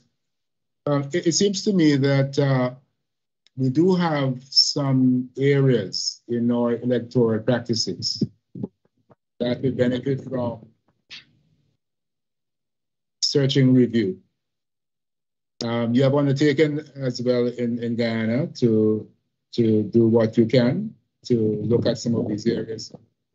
It seems to me that the problem is much more widespread than just in Guyana. You know, we have had cases out of Dominica, which have presented peculiar issues. In fact, I understand that a former president of the CCJ, Sir Dennis, is looking at reform in that jurisdiction. I rather suspect that there are issues right throughout the region.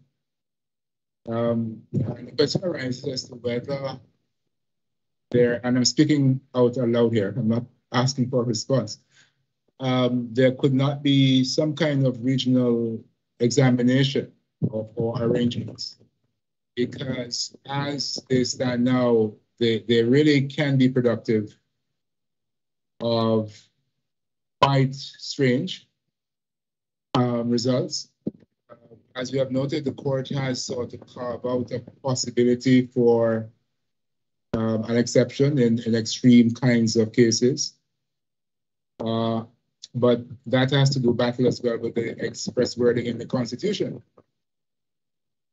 And therefore, it might be useful for us to begin to think about how we can tackle what is really a governance problem, governance issue, so that we can be sure that our democracy is worth the praise that is attached to it. But this, of course, goes far beyond this case and far beyond what we've been talking about. But I do think it's something that we should begin to think about various arms of government, the judiciary, the legislature, and the executive, and particularly, of course, those who can make the laws, to see how best we can tackle some of these issues, because they have the potential to really be quite problematic, you know.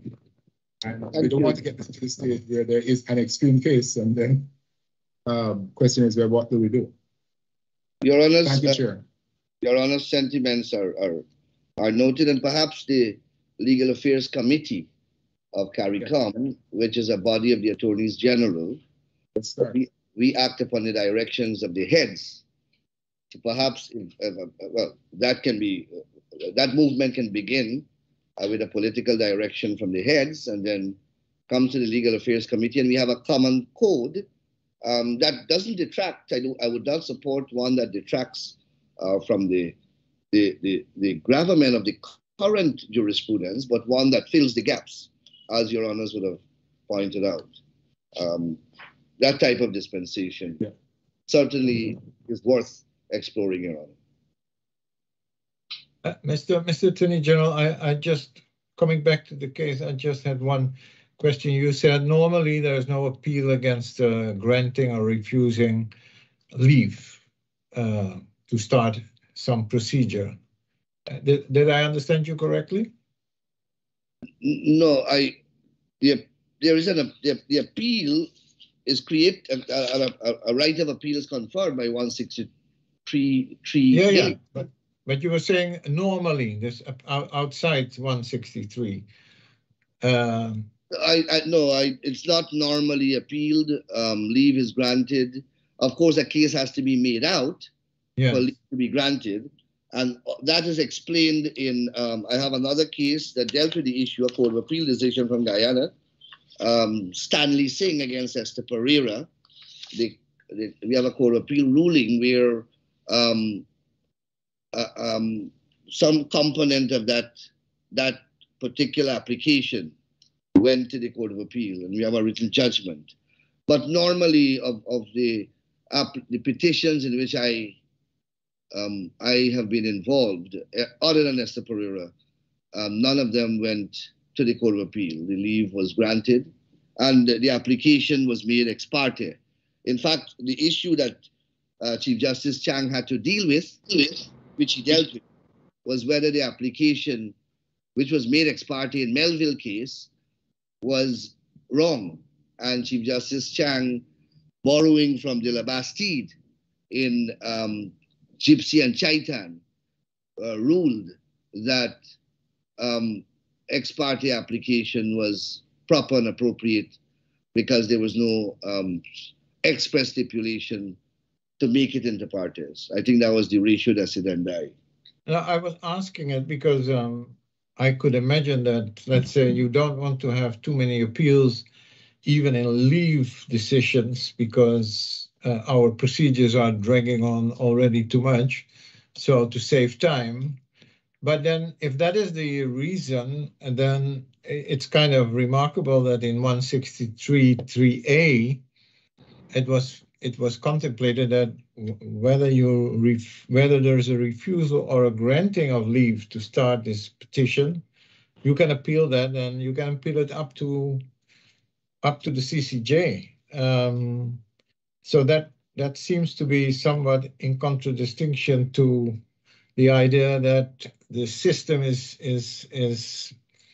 structured to get things quickly done. Well, again, it comes back to the threshold test, because there, what the policy of that provision, the intent of it is to weed out a case that is not made out. Yeah. So I think that is always a threshold question. And if you have that, then that can go up. But if you don't meet the threshold, then it's not appealable. Okay. Okay, thank you. Mr. Mendes. But I just, by way of, I don't practice in the courts in Guyana, but I'm told that the Persad case, Mr. Ford, my co-counsel, just has one line that he would like to address to your lordships, and it's by way of a correction to something that was said. One line. Well, one line. Good afternoon, Your Honors. As far as I recall, the case cited by the Honorable Attorney General Ganga Prasad, I believe that decision was appealed by Mr. Nandalal, as he then was, and it was set aside on appeal by Justices Roxane George and Holder sitting in the full court. That was just my recollection. I didn't see him avert to that fact, Your Honor. Thank you very much. Okay, Mr. Nandalal? No, I didn't speak to the fact of whether it was appeal or not. Yeah. I just relied on Justice Chang's pronouncement on it. Yeah. Okay, but it is correct what was said. Yes. Okay, thank you. Mr. Mendes. Very much, Your Honor. Just a couple quick points. When Mr. Jeremy said that that it was argued on behalf of his client in the Court of Appeal that this case fell under Article 163(3)(a) as being analogous to a refusal of leave. I have no recollection of that argument being made. It's not in the written submissions, and I have no recollection of it being made orally. And you will have noticed that an argument along those lines was not dealt with by the Court of Appeal. My recollection is that the argument was that the dismissal of the petition, although one of the questions in Article 163(1) was not answered directly, was nevertheless tantamount to a determination of those questions. That was the argument that was made. It was not located in Article 163(3)(a) at all. But to the extent that this court is entertaining that argument, I've already made my submission on it. That this is a case that concerns what happened after proceedings had been initiated, and not concerning the refusal or grant of leave to initiate. The second point that I wanted to address very quickly again is the decision of the Privy Council in Arzu against Arthur. Mr. Mendes, before you move on, you say you responded already, but Mr. Jeremy put an argument of analogy. So I would appreciate if you would at least so his argument is, as I understand it, that 163(3)(a) basically allows appeal where you don't move forward with a substantive hearing. And so he said, albeit in the context of leave, so he says, therefore, by analogy, if you have, as in this case, the striking of a petition on the basis that it is a nullity, which he says is what the Chief Justice did, then by analogy, it is therefore analogous to dismissal of proceedings as contemplated in 3A. So you said you responded to it, but I don't think you heard that argument or responded to that. So, yeah. Well, because I suppose I didn't respond directly to it because that argument does not work in Mr. Jeremy's favor. If it is correct to say that the decision in this case to dismiss on the basis that you haven't complied with the act is analogous to a decision to refuse leave, then that supports our case, because the legislature, the framers of the Constitution, decided to make appealable only one of those types of cases, which is the refusal of leave, and it did not make appealable the analogous type of case where you get dismissal after leave has been granted on the ground that you haven't complied with the procedural provisions. So I say I address the question whether it falls within the terms of 163.3a.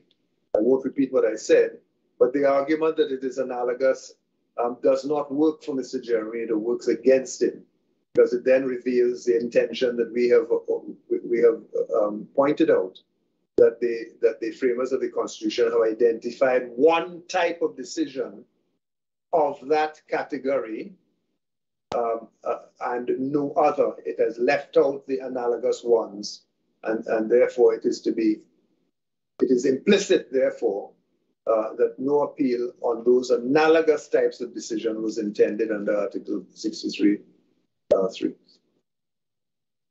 Thank you. Just briefly on the case of Azu against Arthurs, I thought my learned friend was citing it to you in support of the proposition that that the order in this case was a final order. That case was a decision on an appeal, dealing with an appeal against the High Court judge's decision on a procedural matter.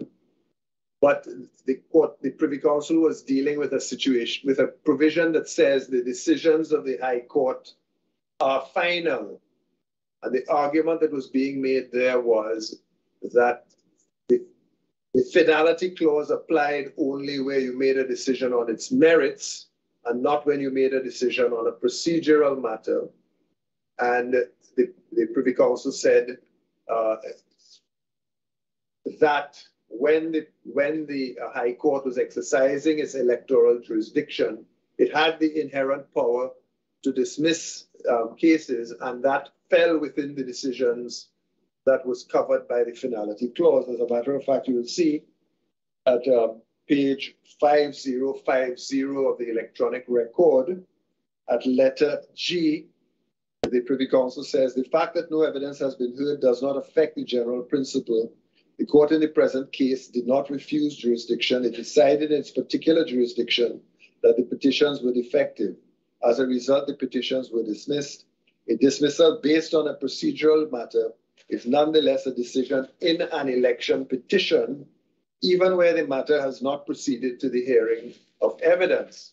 And respectfully, that decision cuts across my learned friend's submission on section 42, because that decision, consistent with this court's decision in Coffey, says that when the court is exercising its power to strike out a petition, it is still exercising its jurisdiction as the special election court. So we're not taken outside of the regime. The last point that I wish to make is that my learned friend, well, quite apart from now trying to locate his case for the first time under Article 163.3a, locates his case under Section 6.2a of the Court of Appeal Act, and he accepts that he must therefore establish that the decision in this case is a final decision, or the order that is made is a final order. But he does not make any submission to you as to why the principles that this court accepted in Coffey does not apply to the determination of what a final order. This court determined that the application test is a test to be applied, all of the reasons that you have given. But my learned friend has not said to you why that Coffey principle does not apply to this case. That's all I wish to say in reply. Thank you very much, Your Honor. Thank you very much. Counsel, we thank you for your arguments. We will have to consider them, of course. And as soon as we are ready to give a decision, we will do so. So you will be notified when that is the case. So thank you very much. Madam Deputy Registrar, can we close off? Yes, we can, Justice Witt. Thank you, Mr. Justice Witt. Thank you, Mr. Justice Anderson. Thank you, Madam Justice Rochnatley. Thank you, Mr. Justice Barrow. And thank you, Mr. Justice Jamada. Thank you, Counsel. And thank you to our staff here at the Caribbean Court of Justice. This court now stands adjourned. Good day to all. Thank you.